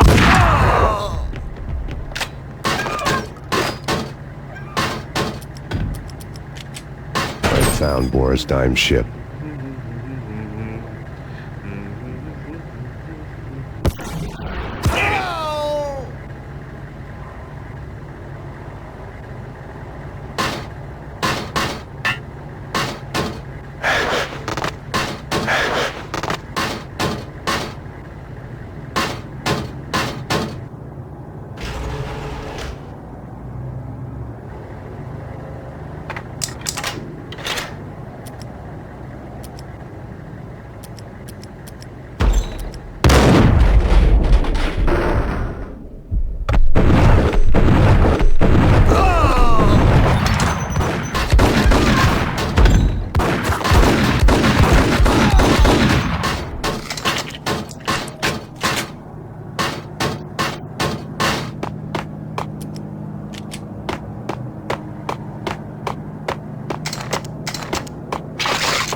dust had crept over the sides of the cargo steamer a long time ago.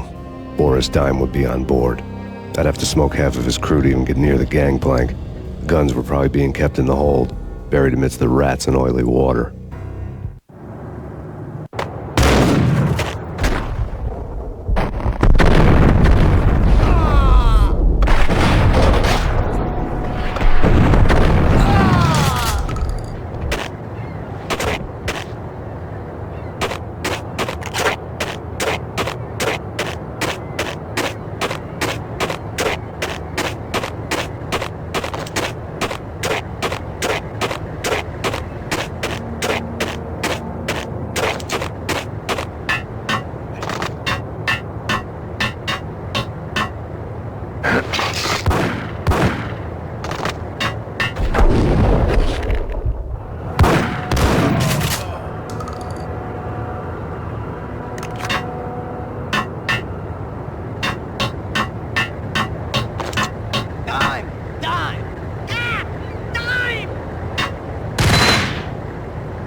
Angie, tell me, how much did Dime cost you? I bet it was more than his name. Max Payne? Right the first time. You're dead, punk. You sure you're not confusing me with Boris here? But you are right, of course. Pretty soon we should get together and have a talk. You son of a... Pissing Punchinello off was a dangerous game, but when people get mad, they make mistakes. I should know. That's where I wanted Punchinello, mad enough to trip over his own feet, preferably into a grave.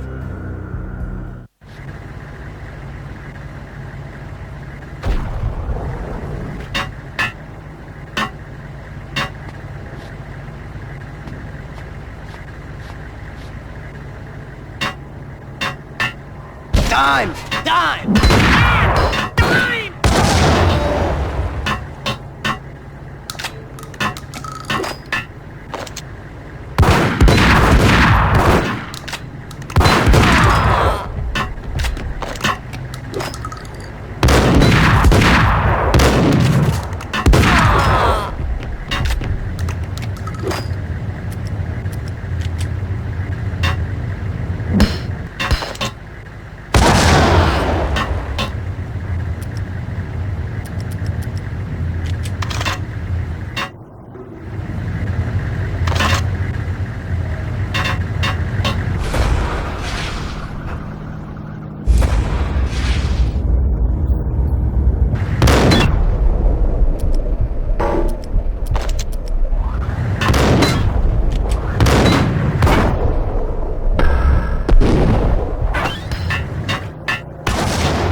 Did you get everything you need? Check.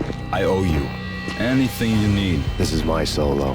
When I'm through, Punchinello won't be anybody's problem anymore. Clear as vodka. But anytime you get between a rock and a hard place, just whistle. This could be the beginning of a beautiful friendship. You really get a bang out of this big-time gangster act, don't you? Even with all this firepower, I figured I couldn't get to Punchinello at his manor. I could only hope that he wouldn't pass a chance to hear me beg, to see he's won. This is Max Payne. I want to cut a deal. Payne, you're a dead man. That's what everybody keeps telling me. I got your ship and her cargo. I want to meet. No pain, no gain. Capiche? You know my restaurant? Yeah, I know it. 1 hour. Punchinello's restaurant had seen better days. Snow was falling like ashes from post-apocalyptic skies, but that was outside. Things would soon get hot in the Don's restaurant. I knew it was a long shot, Angelo Punchinello actually showing up, but there was no crime in hoping.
The feeling was mutual. He was trying to put out my flames with gasoline.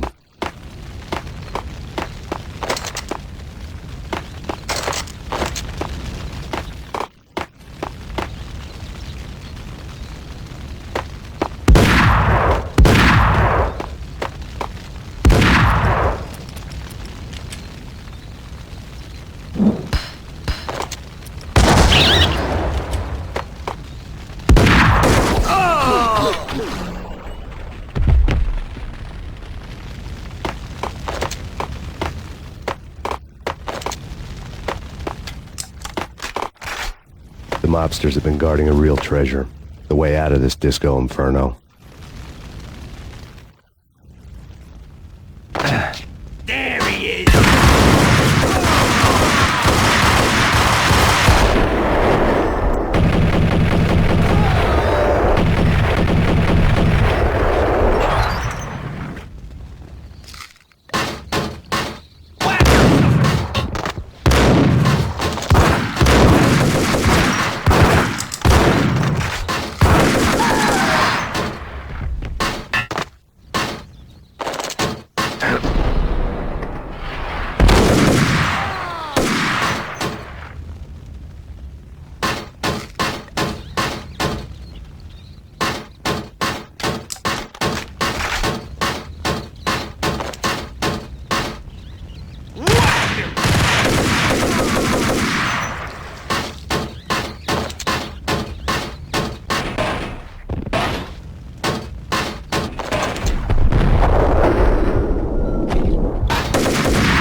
Vlad had seen my smoke signals. The Mercedes was revving to go, almost drowning out the banshee wail of the sirens. You coming? We'll drop you off at the Punchinello Manor. Sounds good to me. When this is over, look me up. I could use a professional like you. I'll keep that in mind. The night groaned with cold. The garden lights flickered nervously. In their light, the falling snow was dead white before the darkness ate it up.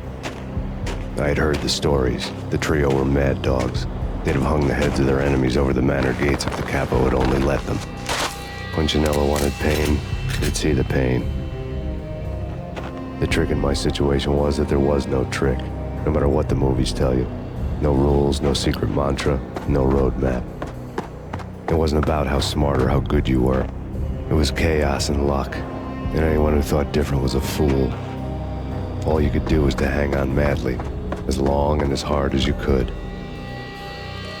Someone had graciously left the back door open for me and killed the guards. My money was on Mona. I knew the trio would be standing between me and Punchinello. I had read their rap sheets, thick as phone books. No one would be walking out of here alive. The numbing cold of the broken night had followed me in. Upstairs, the trio tangoed down the manor halls to the silent rhythm of their murderous hearts. The blood of their victims rust on their lips. Vince Mignano, Pilot Providence, a.k.a. Big Brother, and Joe Deadpan Salem.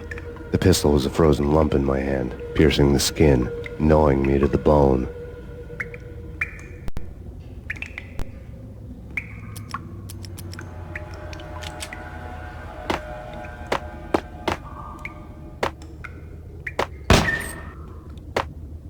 In death, the thug had been promoted to messenger.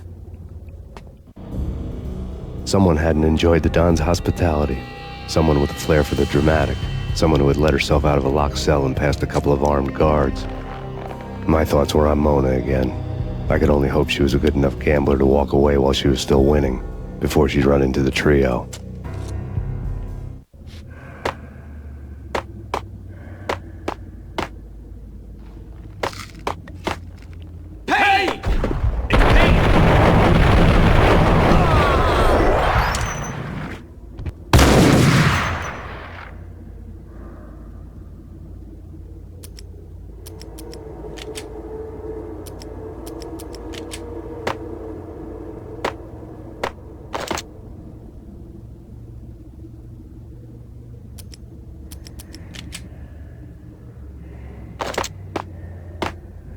It's Payne!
It's Payne! Someone get the guys from upstairs!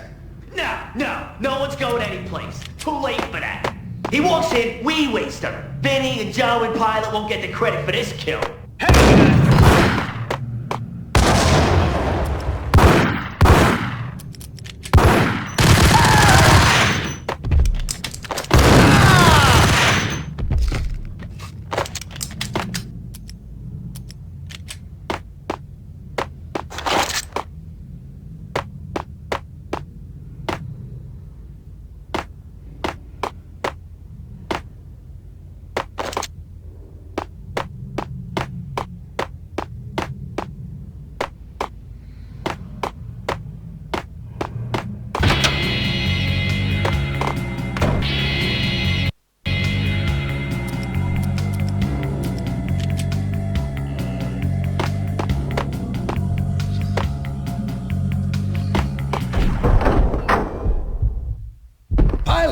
He's here!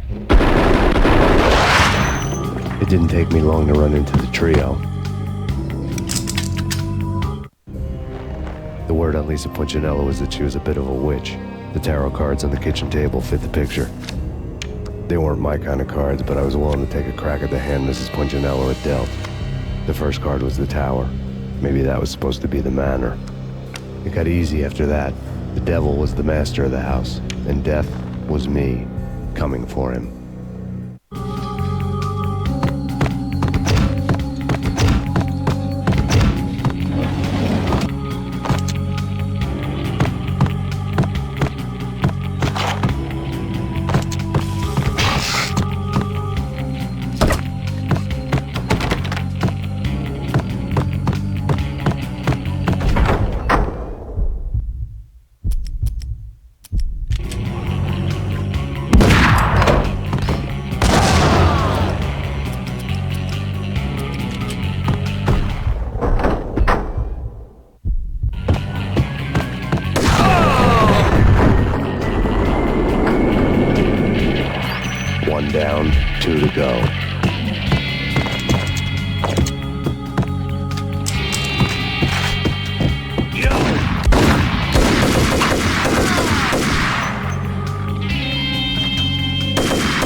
stopping him! This will. This will stop anything. Hey, come on.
It was too late for her.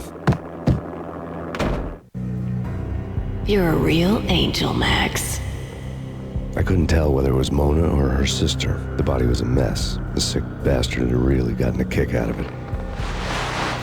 Seeing her lying there got me thinking about another woman's body on another bed. Got me thinking about a fallen cradle.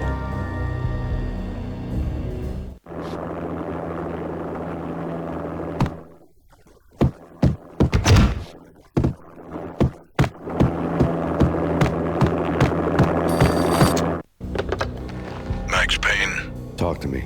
Alfred Woden. You've got company. An armed helicopter just landed on the manor grounds. You must hurry. The more the merrier.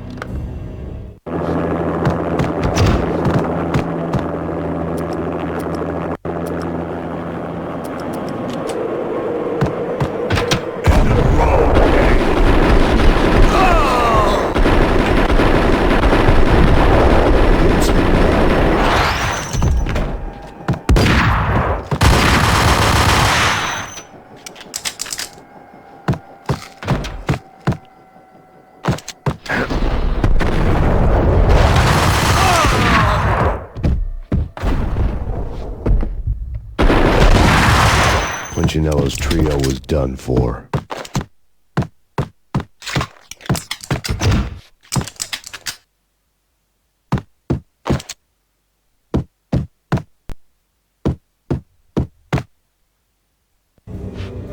Outside my door. Hurry. He's coming for me. You gotta hurry. Please. I could hear Punchinello on the phone begging for help. He should have been saying his goodbyes. Punchinello was a pushover. The moment I stepped into the room, he folded like a deuce before a royal flush. No, wait. I was just doing what I was told. I couldn't refuse. She's someone high up. Government, maybe. I don't know. He was trying to buy more sand for his hourglass. I wasn't selling any.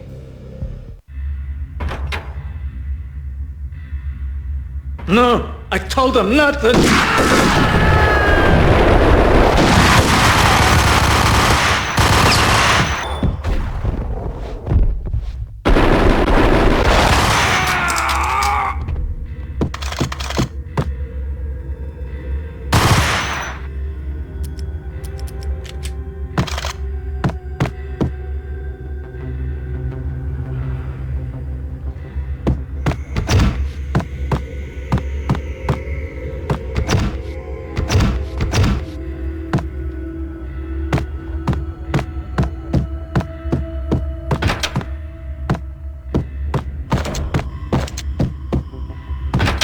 Drop it. Don't move. Game over, Max Payne.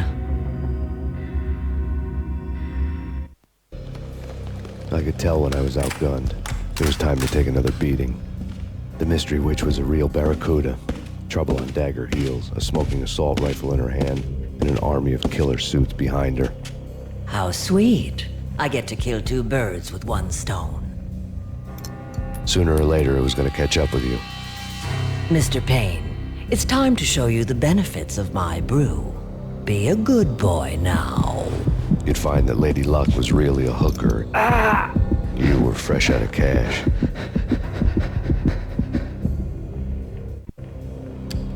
Gentlemen, we're done here. Take me to Cold Steel. She had just given me an OD of Valkyr. I could feel green fire eating my brains. They turned to steam. They did a fade on me. I'd never had a chance. The witch had got me just as sure as if she put a gun to my head and pulled the trigger. The shadows rushed me, bruised mugshot faces hungry for revenge. They knew my weak spots and closed in for the kill. The floor turned into a vortex of green blood. I fell. Flesh of fallen angels.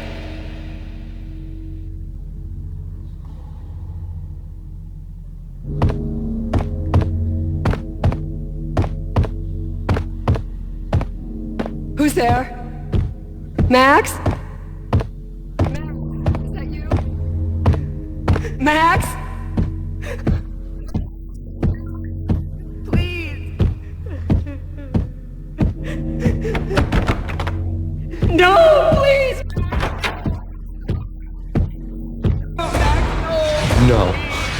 No, please God, no.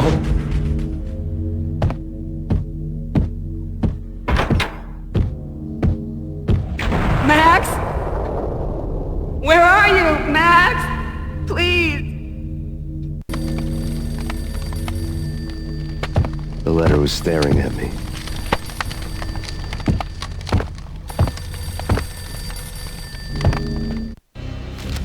There was something disturbingly familiar about the letter before me. The handwriting was all pretty curves. You're in a graphic novel. The truth split my skull open, a glaring green light washing the lies away. All of my past was just fragmented still shots, words hanging in the air like balloons. I was in a graphic novel. Funny as hell. It was the most horrible thing I could think of.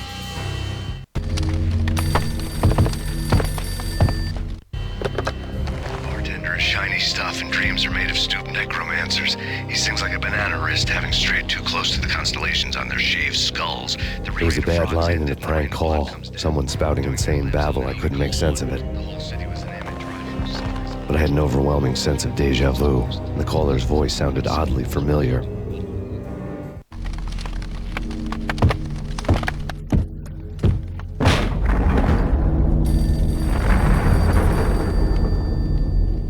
The weird piece of paper looked dangerous. There was something disturbingly familiar about the letter before me. The handwriting was all pretty curves. You're in a computer game, Max. The truth was a burning green crack through my brain, weapon statistics hanging in the air, glimpsed out of the corner of my eye, endless repetition of the act of shooting, time slowing down to show off my moves, the paranoid feel of someone controlling my every step. I was in a computer game. Funny as hell, it was the most horrible thing I could think of.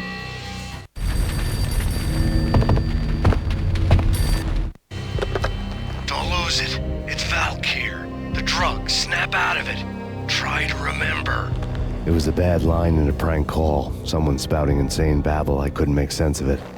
But I had an overwhelming sense of deja vu, and the caller's voice sounded oddly familiar.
Max! No, Max!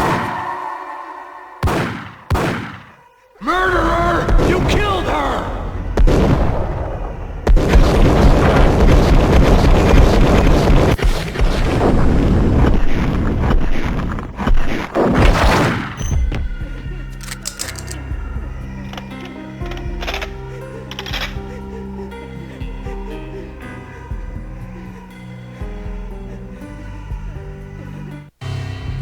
Max, something happened at the office today.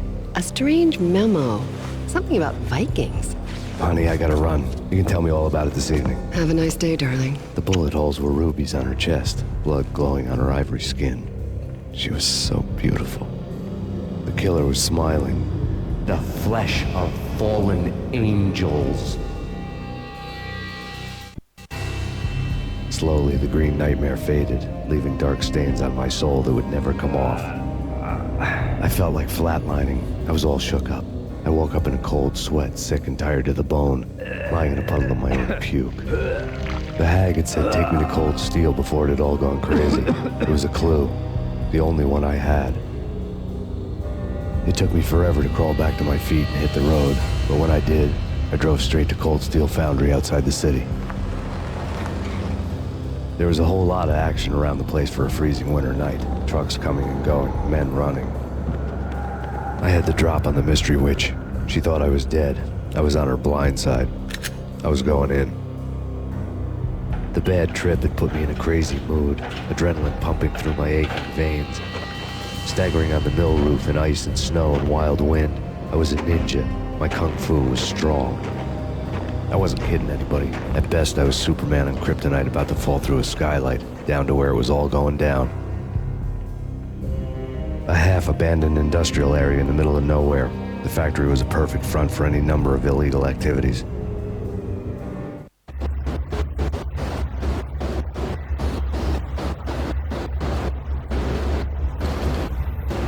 In the belly of the plant, molten metal boiled and bubbled like a witch's brew.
Out in the night, snow fell like confetti over the Devil's Parade.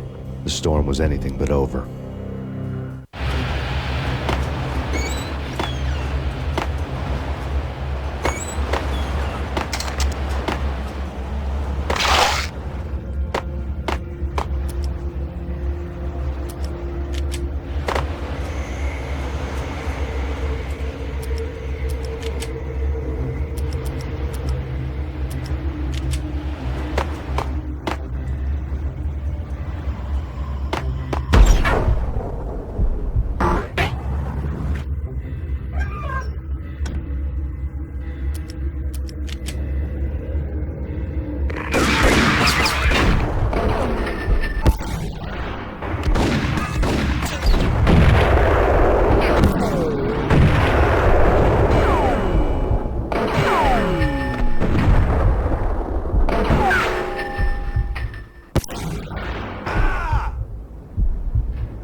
Can you believe it? I bet they sleep with their rifles. I bet they've given them names. I guess. So, you don't have a name? Hey!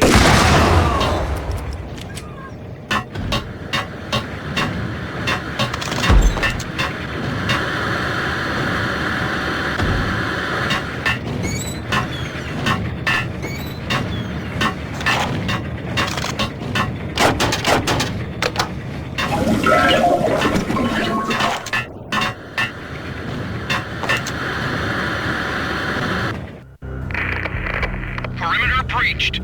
The facility has been compromised. Repeat, the Deep Six has been compromised. Initiate Operation Deadeye. The walkie-talkie military lingo could mean only one thing. They were getting ready to destroy the evidence and vanish into the night. I was so close. The hidden truths were just around the corner.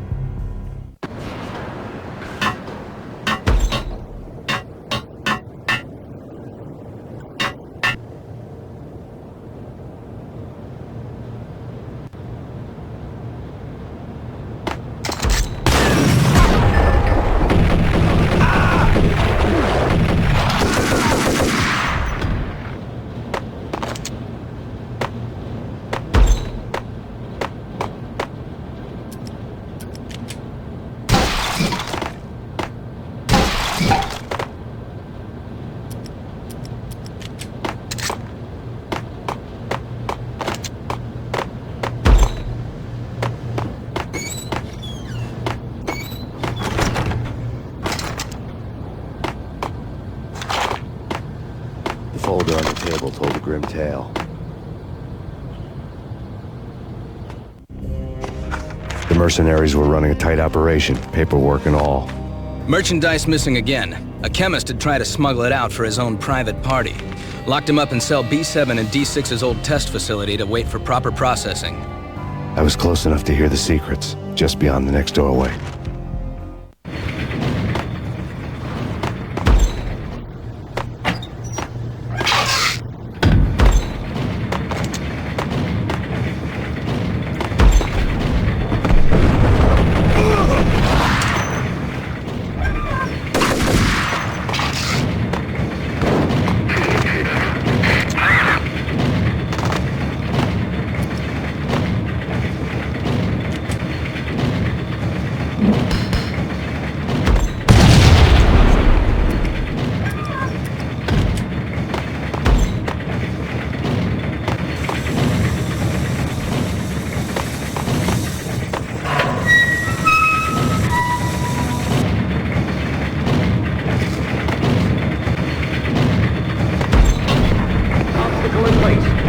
Obstacle in place.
Barrels are ready to go. Booby trap in place. Repeat, booby trap in place.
sizing diagrams fill the control room screens, all but one. An elevator titled D6 on one of the screens. Somewhere onwards, past rows of ovens in the core of the plant.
controls destroyed. Repeat, oven controls have been destroyed.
go, go!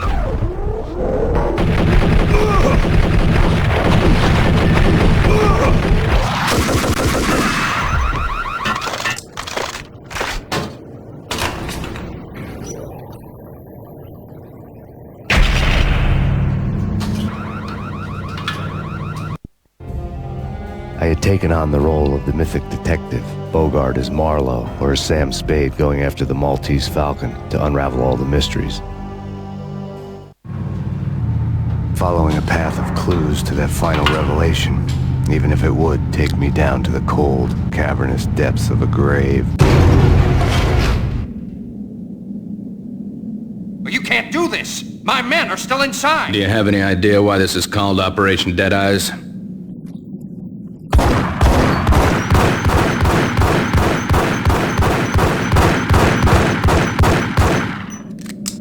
I think he's dead already. Let's do it.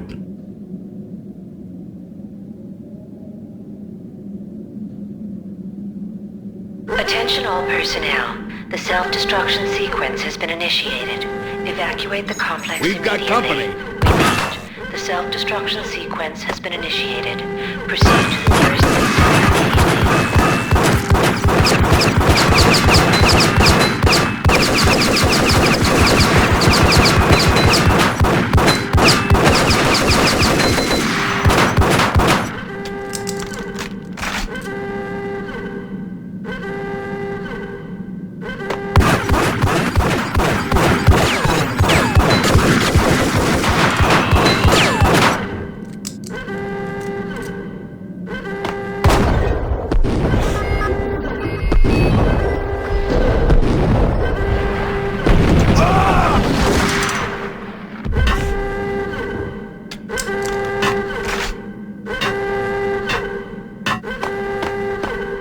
I had seen the logo on the floor before.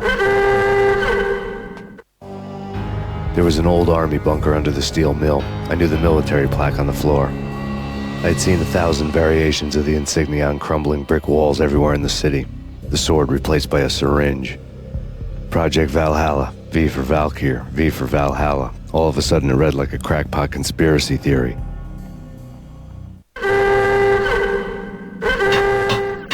Attention all personnel. The self-destruction sequence has been initiated. Proceed to the nearest exit immediately.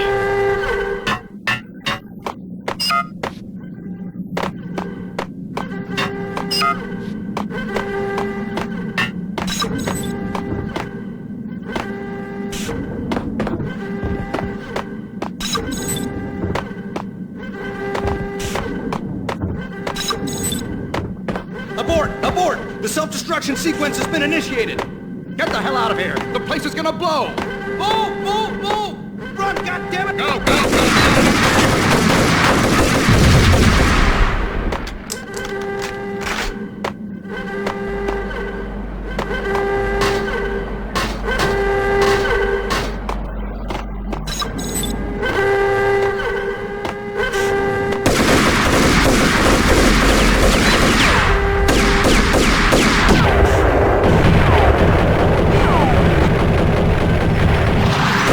Attention all personnel. The self-destruction sequence has been initiated. Proceed to the nearest exit immediately.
half-life of the lab rat had ended online, his password blinking on the screen.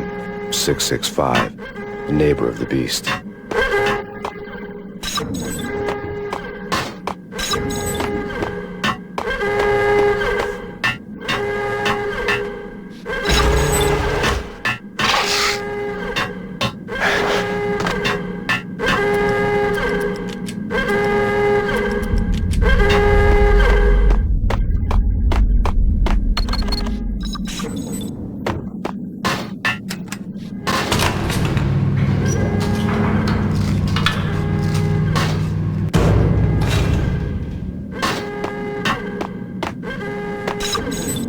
Attention all personnel. The self-destruction sequence has been initiated. Proceed to the nearest exit immediately. Hey, in here! Hey, get me out of here! I'm innocent! There, let me out! I'm gonna die.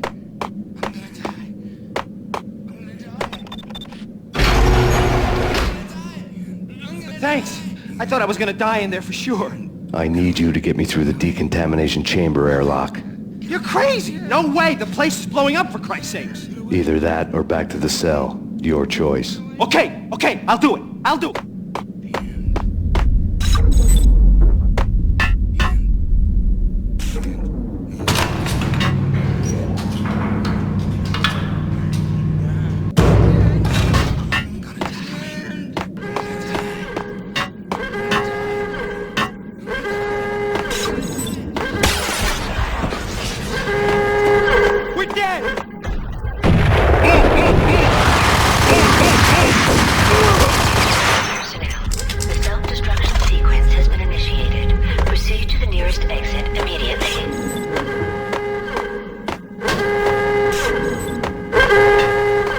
Get in! I'll punch you through! Decontamination in progress. Bad. Decontamination.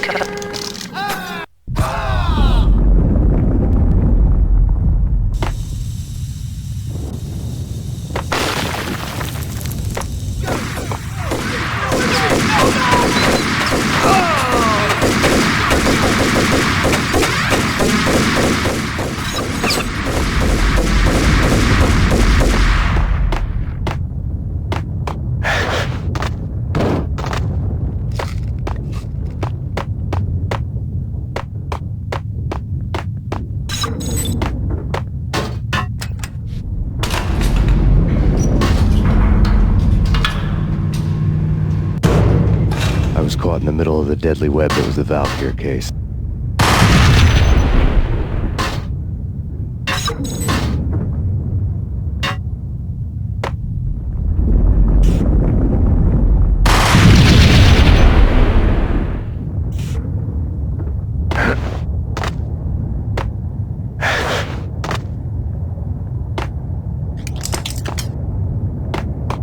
One of the lab terminals had the project logo on the screen. Top secret. Project Valhalla. U.S. Army. Yggdrasil Network. Valhalla. The otherworldly place in Norse mythology where the bravest heroes spent their afterlife feasting and fighting forever. Their wounds miraculously healed night after night. Valkyr. The maidens who chose the most courageous Viking warriors and carried them to Valhalla. 1991. The research objective is to create a chemical substance to enhance the stamina and morale of infantry troops. 1995. Results unsatisfactory. Project canceled. Someone had decided to continue the sick experiment unauthorized. Project compromised. Data leak. Fix the damage by any means necessary. Security clearance red. Authorized by the project lead. Field test. Double the dosage for all the remaining test subjects. Observe and record the subject's behavior in an urban setting. The drop-off point was my old address in New Jersey. The file dated 3 years ago. Just when you thought you had reached the deepest depths of horror, it suddenly got worse. How to turn off that small voice inside your head that started to whisper that you should be glad that now, if not before, your revenge was justifiable on any conceivable moral scale. That small voice proved, beyond any doubt, that I was damned. The dagger-heeled woman had come and gone a long time ago. There was nothing more for me here. The bunker's name was acting as a self-fulfilling prophecy.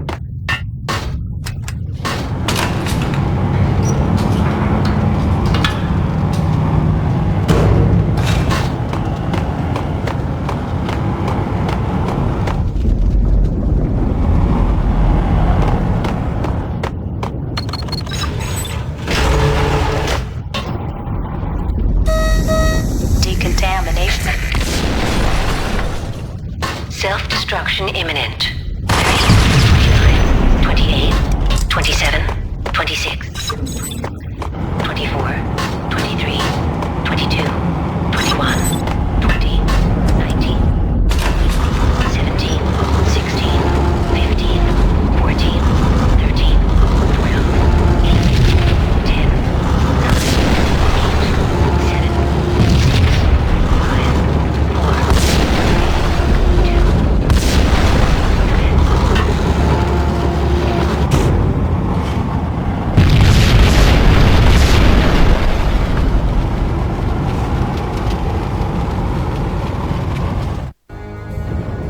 Piece together a jigsaw, and the final picture is you finishing that same puzzle. A mad, green-eyed killer standing behind you. An urban legend come true. The Project Valhalla test subjects had been the mad junkies who had murdered my loved ones. The rest was simple body count math. It all pointed to her. Ms. Valkyr. The factory went up in a fiery inferno behind me. All my leads were dead, turned to smoke and dust. I had lost my way. I hadn't slept in a million years.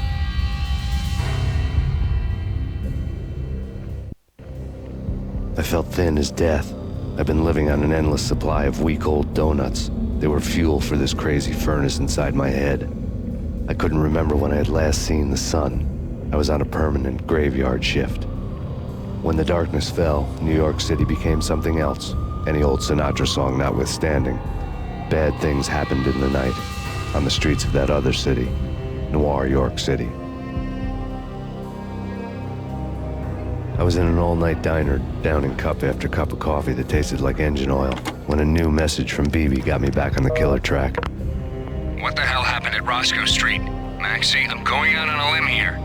We need to talk this through, come up with a plan. 2:30 a.m., the Choir Communications Garage. The more I thought about Alex's murder and the frame-up, the more it felt like an inside job. I should have seen it coming. BB had sold me out, and now he wanted to finish what he'd started. The garage was dead. BB showed up in his tailor-made suit, gold watch, and cufflinks to match, all way beyond a cop's pay. Maxie. Oozing suave charm, he was guilty as hell. What the hell does BB stand for anyway? Backstabbing bastard? Come on, don't be like that. Have a cigar. I don't smoke. Maxie, you have no idea how big this is. It's huge. You have no idea. I think I do. You're a bribe-taking bent cop who sold out his partner. Those mobsters in the subway were a dead giveaway. Hard to miss. Bet it was exactly like this with Alex. Up close and personal. You can't win this one, Max. No, but I can make damn sure none of you do either. BB turned out to be another cardboard cutout bad guy.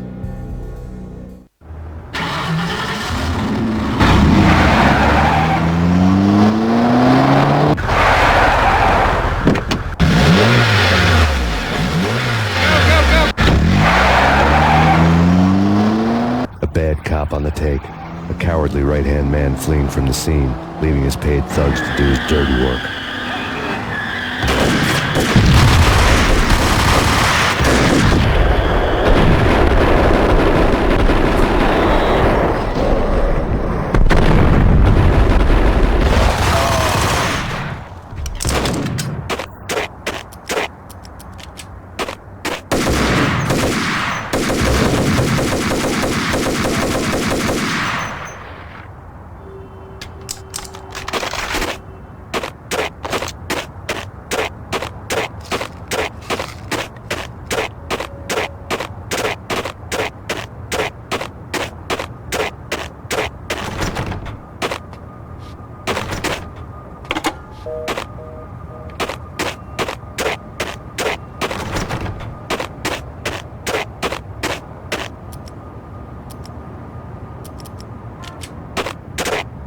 yeah. What the?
Reports of a fire at the Punchinello Manor in Westchester.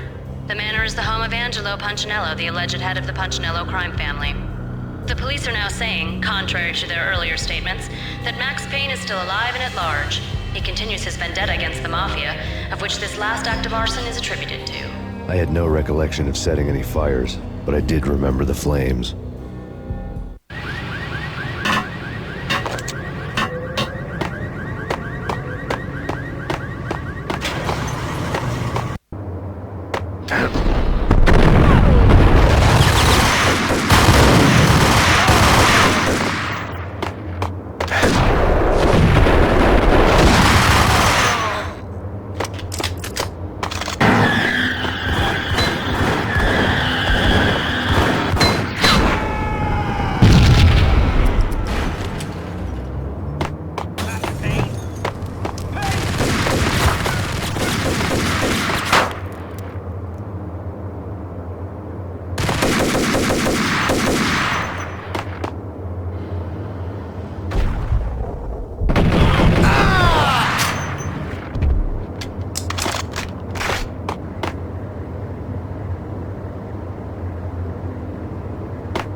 payphone started to ring.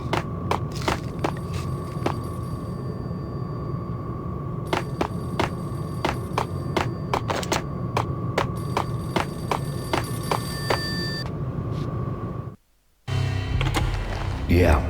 Max Payne? Whatever does it for you. This is Alfred Woden. I can give you the name of your enemy. Come to the Asgard building presently. We are expecting you. Woden was waiting for me on the steps of the old building. Mr. Payne, let's go inside. The others are anxious to begin. The others? Despite the general misconception, this building actually predates the City Hall by 2 years, thus being the oldest municipal building still in use here at the foot of the Brooklyn Bridge. No kidding.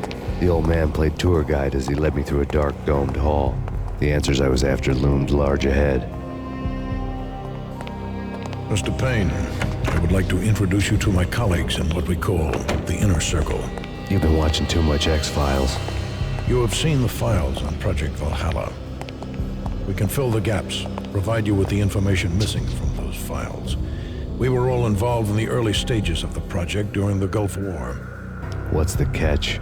We would very much like to blow this thing wide open, but our hands are tied. Her name is Nicole Horn. She was the key figure in Project Valhalla. When the funding was discontinued, she simply refused to quit. She knew exactly what she had in her hands. Nicole Horn is the president of Acer Corporation. She has more than half the city in her pocket. This must be kept under wraps. If you try to go public with this, we will deny any knowledge. We need you to take her out. Afterwards, we can protect you, make all the charges go away. That was the cue for the killer suits to kick in the doors and swarm inside.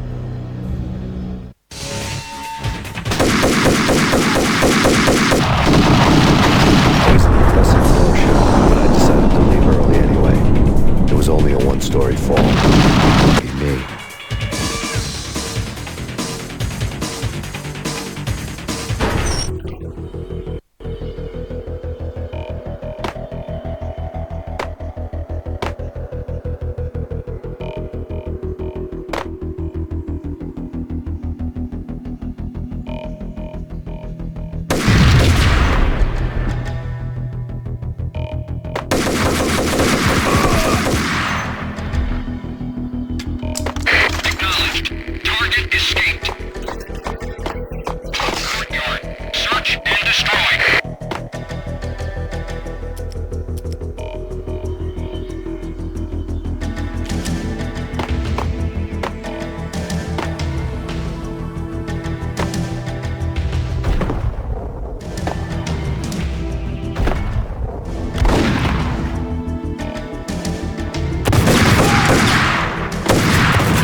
Cover me. I'm going in. One of the monitors showed what was left of the Inner Circle.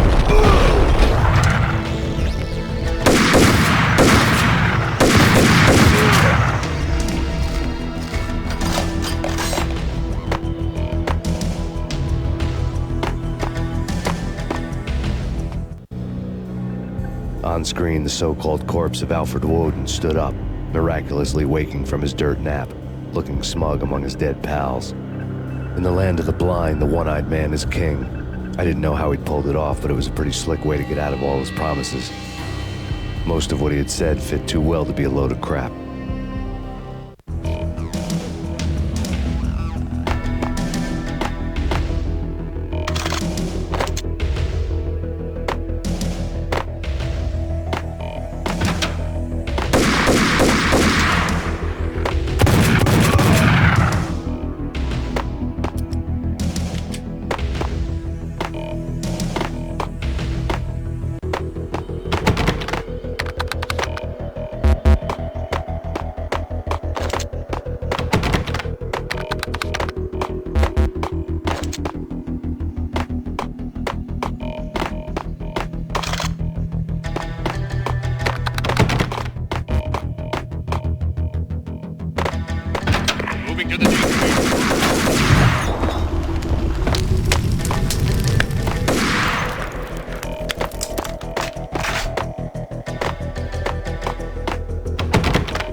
What is your answer to those saying that he is actually providing a service long overdue to the city? This crusade nonsense has gone too far. He's out of control. It must stop. He will be stopped. That was Deputy Chief Jim Rivera from the New York City Police Department.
videotape lay on the desk.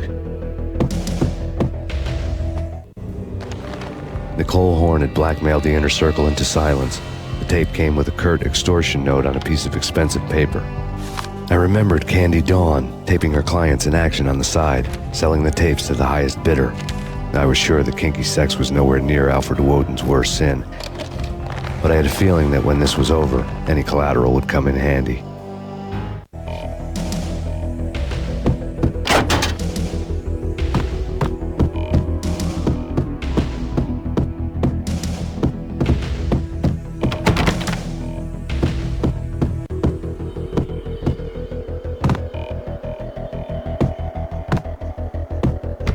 Woden had left me a present.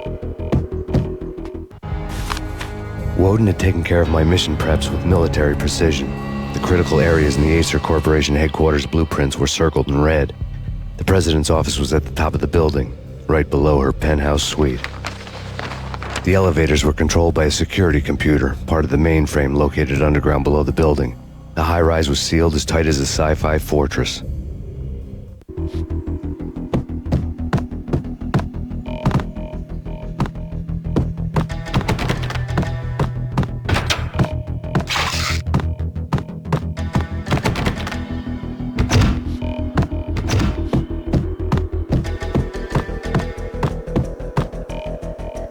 Moving to the danger area.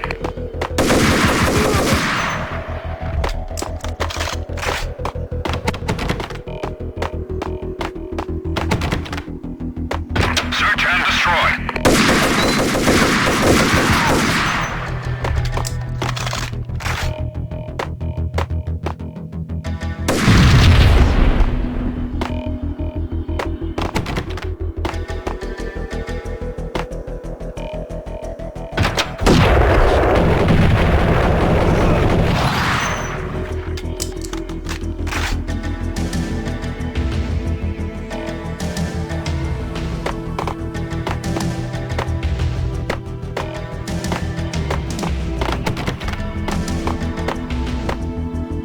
Best movie ending ever?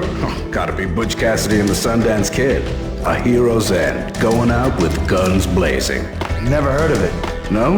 Okay, newest. What the hell? Hey, yeah.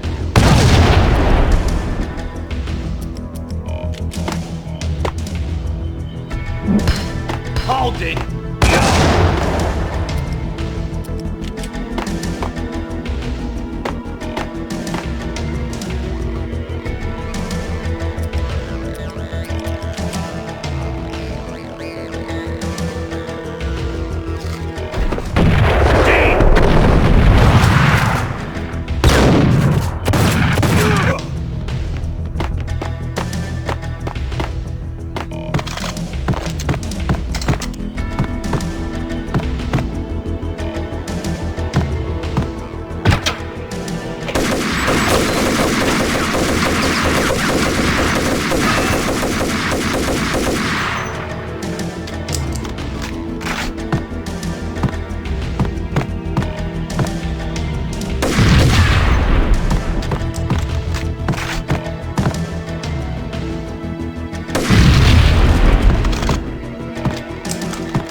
I had dreamed of revenge. Those dreams were always nightmares, of coming close and then failing. Now I was close. I had a name to guide me, Nicole Horn. I had nothing to lose.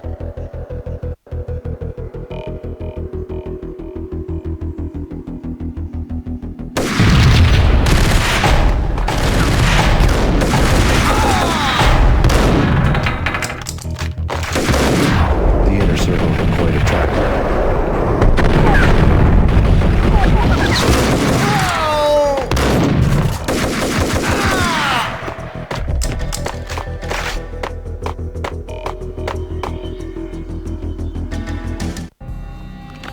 Project Valhalla had not been the only thing the Inner Circle had been involved in. There were rows of cabinets full of files. The Serpentine Secret Society went back a long way, always pulling strings from the shadows. I couldn't say I was sorry. Woden's move in some Byzantine power game had cut the Circle's membership roster to 1. The old man wanted me on cleanup duty. It was my mess, too.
CIA, FBI, you've seen one, you've seen them all. Sure, good for a practice run. But this, working for her, oh, this is the real thing. The money's astronomical. And best of all, you get to kill any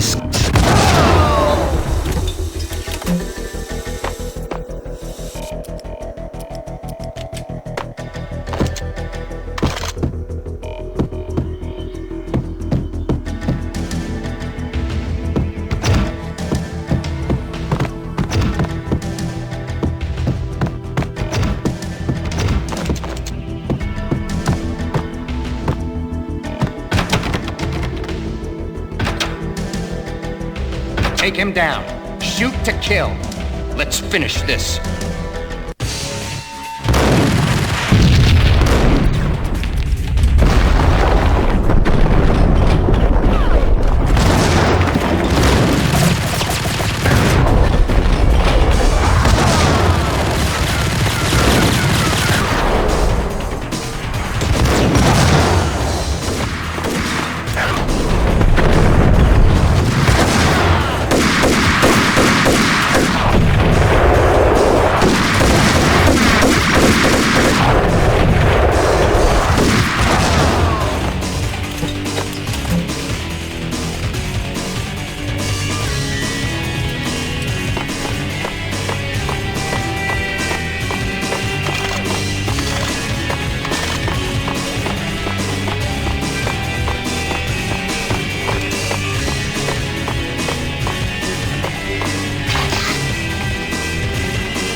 Mine wasn't the most original approach to the problem. It wasn't as if it hadn't all been done before. An eye for an eye, the first principle of revenge. Old as dirt, still going strong. The cardinal rule in going after someone with an intention to kill was not to make it personal, which it almost always ended up being anyway. It did with me. I took my time, cruising around the city in the snow. There was no hurry. I knew what I had to do now. I took my time, thinking about it, building up the rage. When I was ready, I parked the stolen wheels at the front entrance of the Acer Corporation headquarters. Got out, got in, got cracking. I had a bullet with Nicole Horn's name on it. I had 10,000 bullets with the Hag's name on them. She had ultra-high-tech security systems, enough mercenaries and weaponry to start World War III. There was no fear. New York disappeared behind a veil of snow. I had crossed the threshold. This was her domain, sleek and sexy and soulless, all glass and steel. A place of color-coded security keycards, metal detectors, and surveillance systems.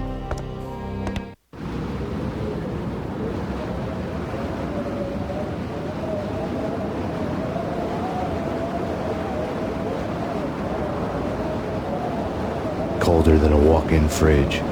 Cold as a gun.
Looking good. Max, we gotta stop meeting like this. It will be a cold day in hell before I let a narc cop stop me. Miss Sachs, do your job. Relax, Max. You're a nice guy. I don't kill nice guys. You're not bad yourself. It was different when Horn wanted Punchinello dead. To cut her ties to the Mafia, he deserved to die. The same goes with her. She's the bad guy here. Her sister was whispering to her in my favor. I knew the appetites of ghosts intimately. They hungered for revenge. No! A gunshot boomed and she fell down in slow motion. She was a nice girl, not really a stone-cold killer. And now she was stone-cold dead. Like religious fanatics or loyal samurai, Horn's private army was coming at me.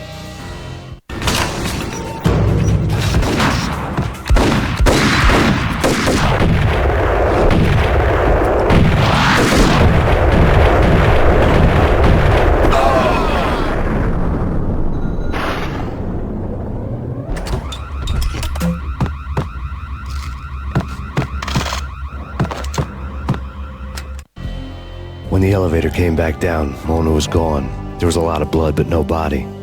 Something clicked for the final time.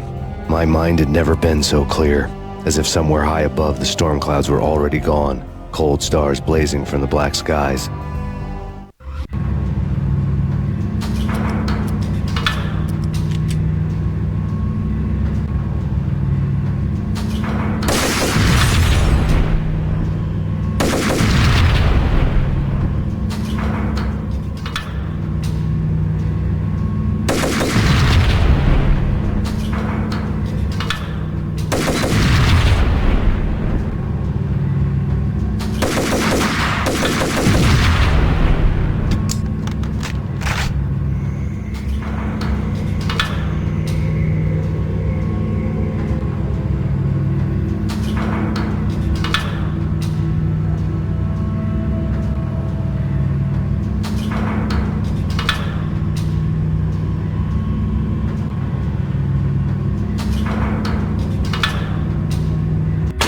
Talking about. In all the cool action movies, and I'm talking about the coolest of the cool, it always seems like time slows down in the middle of...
I had elevator access to the mainframe. From there, I'd be able to override the security.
Guardian, inhuman and flawless. It was stalking me. I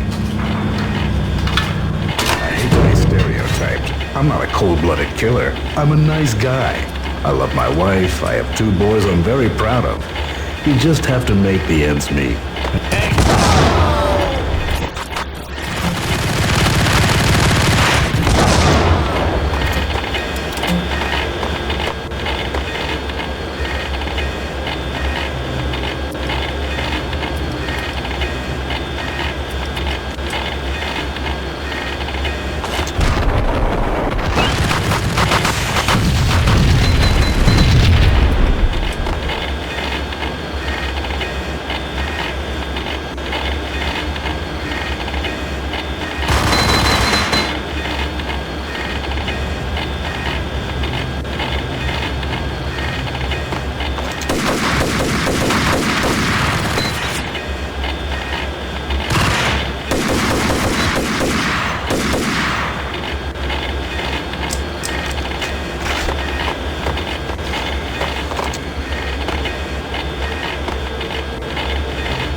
locks were now offline. All bets were off.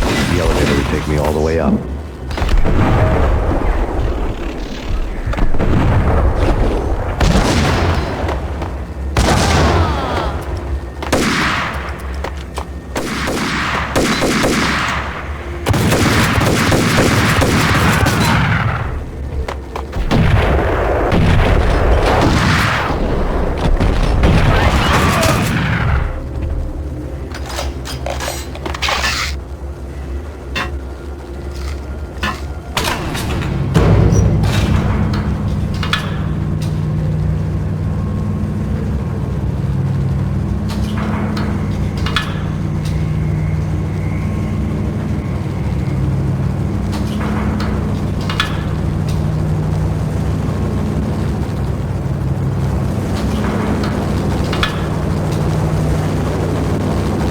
Seen from this height, the night seemed to stretch on to eternity.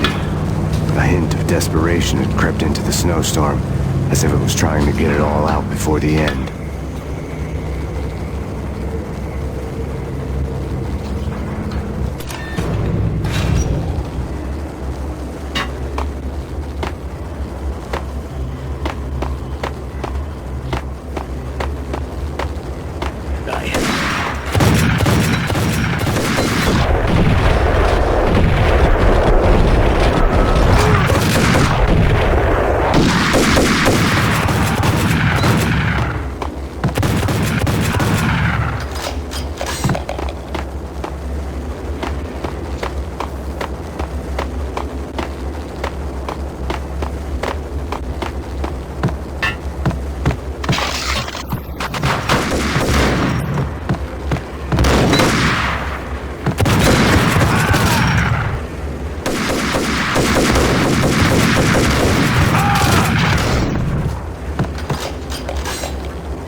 Horn's personal computer was on. Next to the printer was a neat stack of expensive paper.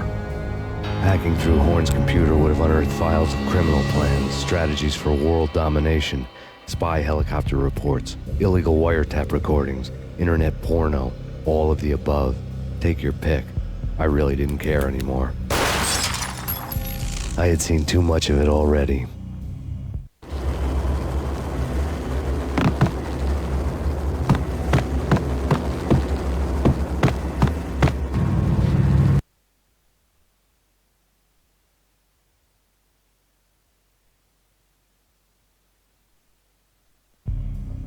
Valkyr had been meant to be a white-winged maiden that would lift you to a warrior's heaven, but it turned out to be a one-way demon ride to hell. The devil was in the drug. I knew. I had met him.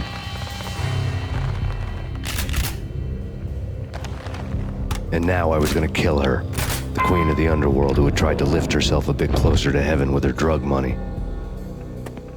No begging, no bribes. She knew better. Honor among killers. We who were about to die. Both of us knew how this would end, in pain and suffering. All this because your wife stuck her nose into things that were none of her business. The cops were coming to take me away. The sirens were like a bad conscience I couldn't shake. It's ridiculous you've made it this far. You won't be alive when they get here. Stop him!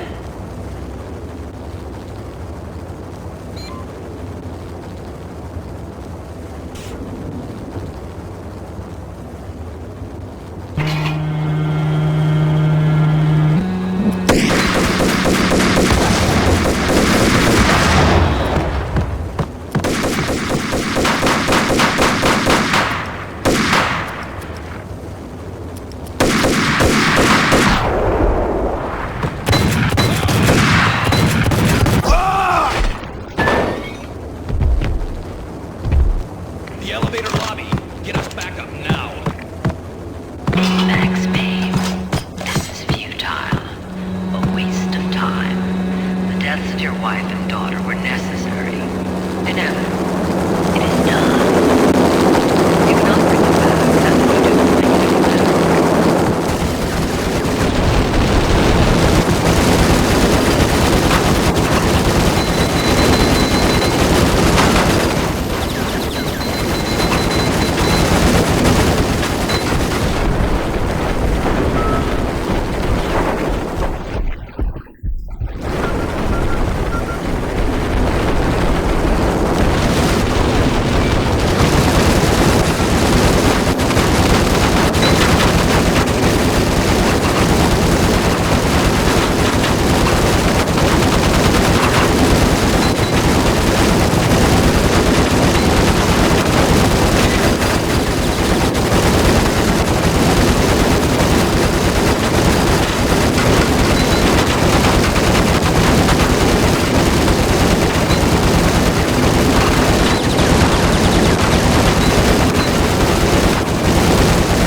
You are fighting a losing battle. You cannot survive this. You will die. Stop. Accept your fate. You will die here.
Payne, base, you are up against your You have already lost. You have him in the North Lounge. Send us assistance. Only death will set you free from your pain.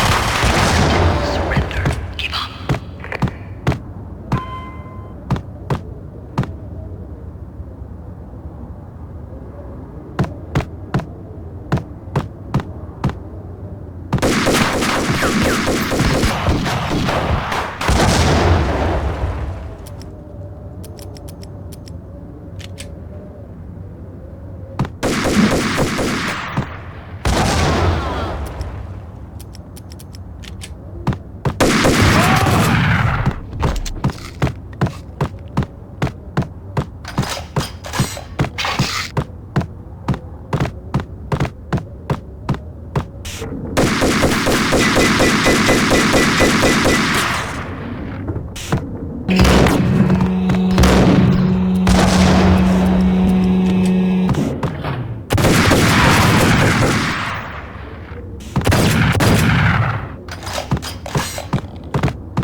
What do you mean he's unstoppable? You are superior to him in every way that counts. You are better trained, better equipped. You outnumber him at least one. Do your job.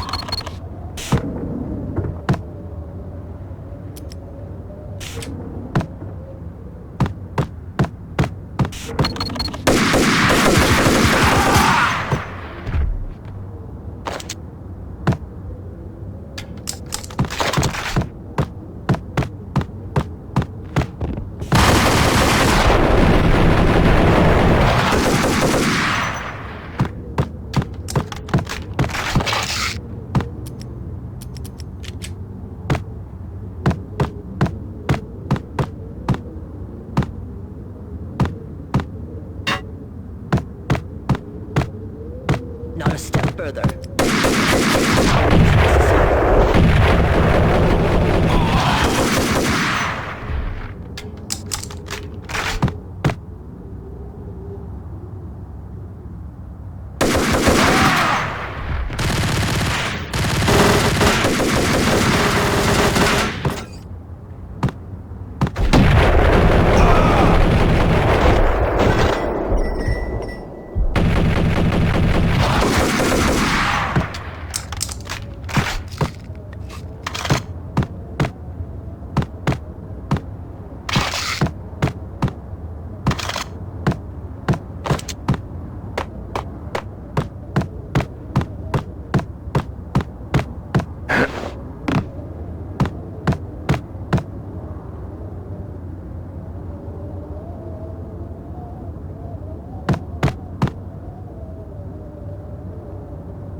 were all dead.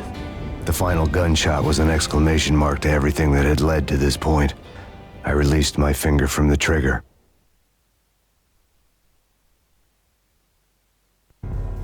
And then it was all over. The storm seemed to lose its frenzy. The ragged clouds gave way to the stars above. Max Payne, this is Deputy Chief Jim Bravura from the NYPD. We've got the building surrounded. Throw down your weapons and lie down with your hands behind your head. A bit closer to heaven.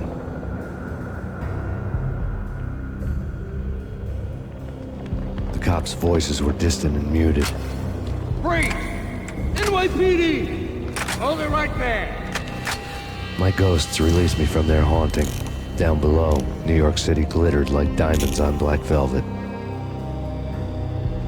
You gave us one hell of a ride. Take him down to Central Booking. You heard the man. Woden was there in the crowd, standing by the sidelines. It wouldn't be over till the man with the patch would say so. He'd say the right words. I knew he would. He'd better. Woden grinned smugly. It was the grin of a winner. That made two of us.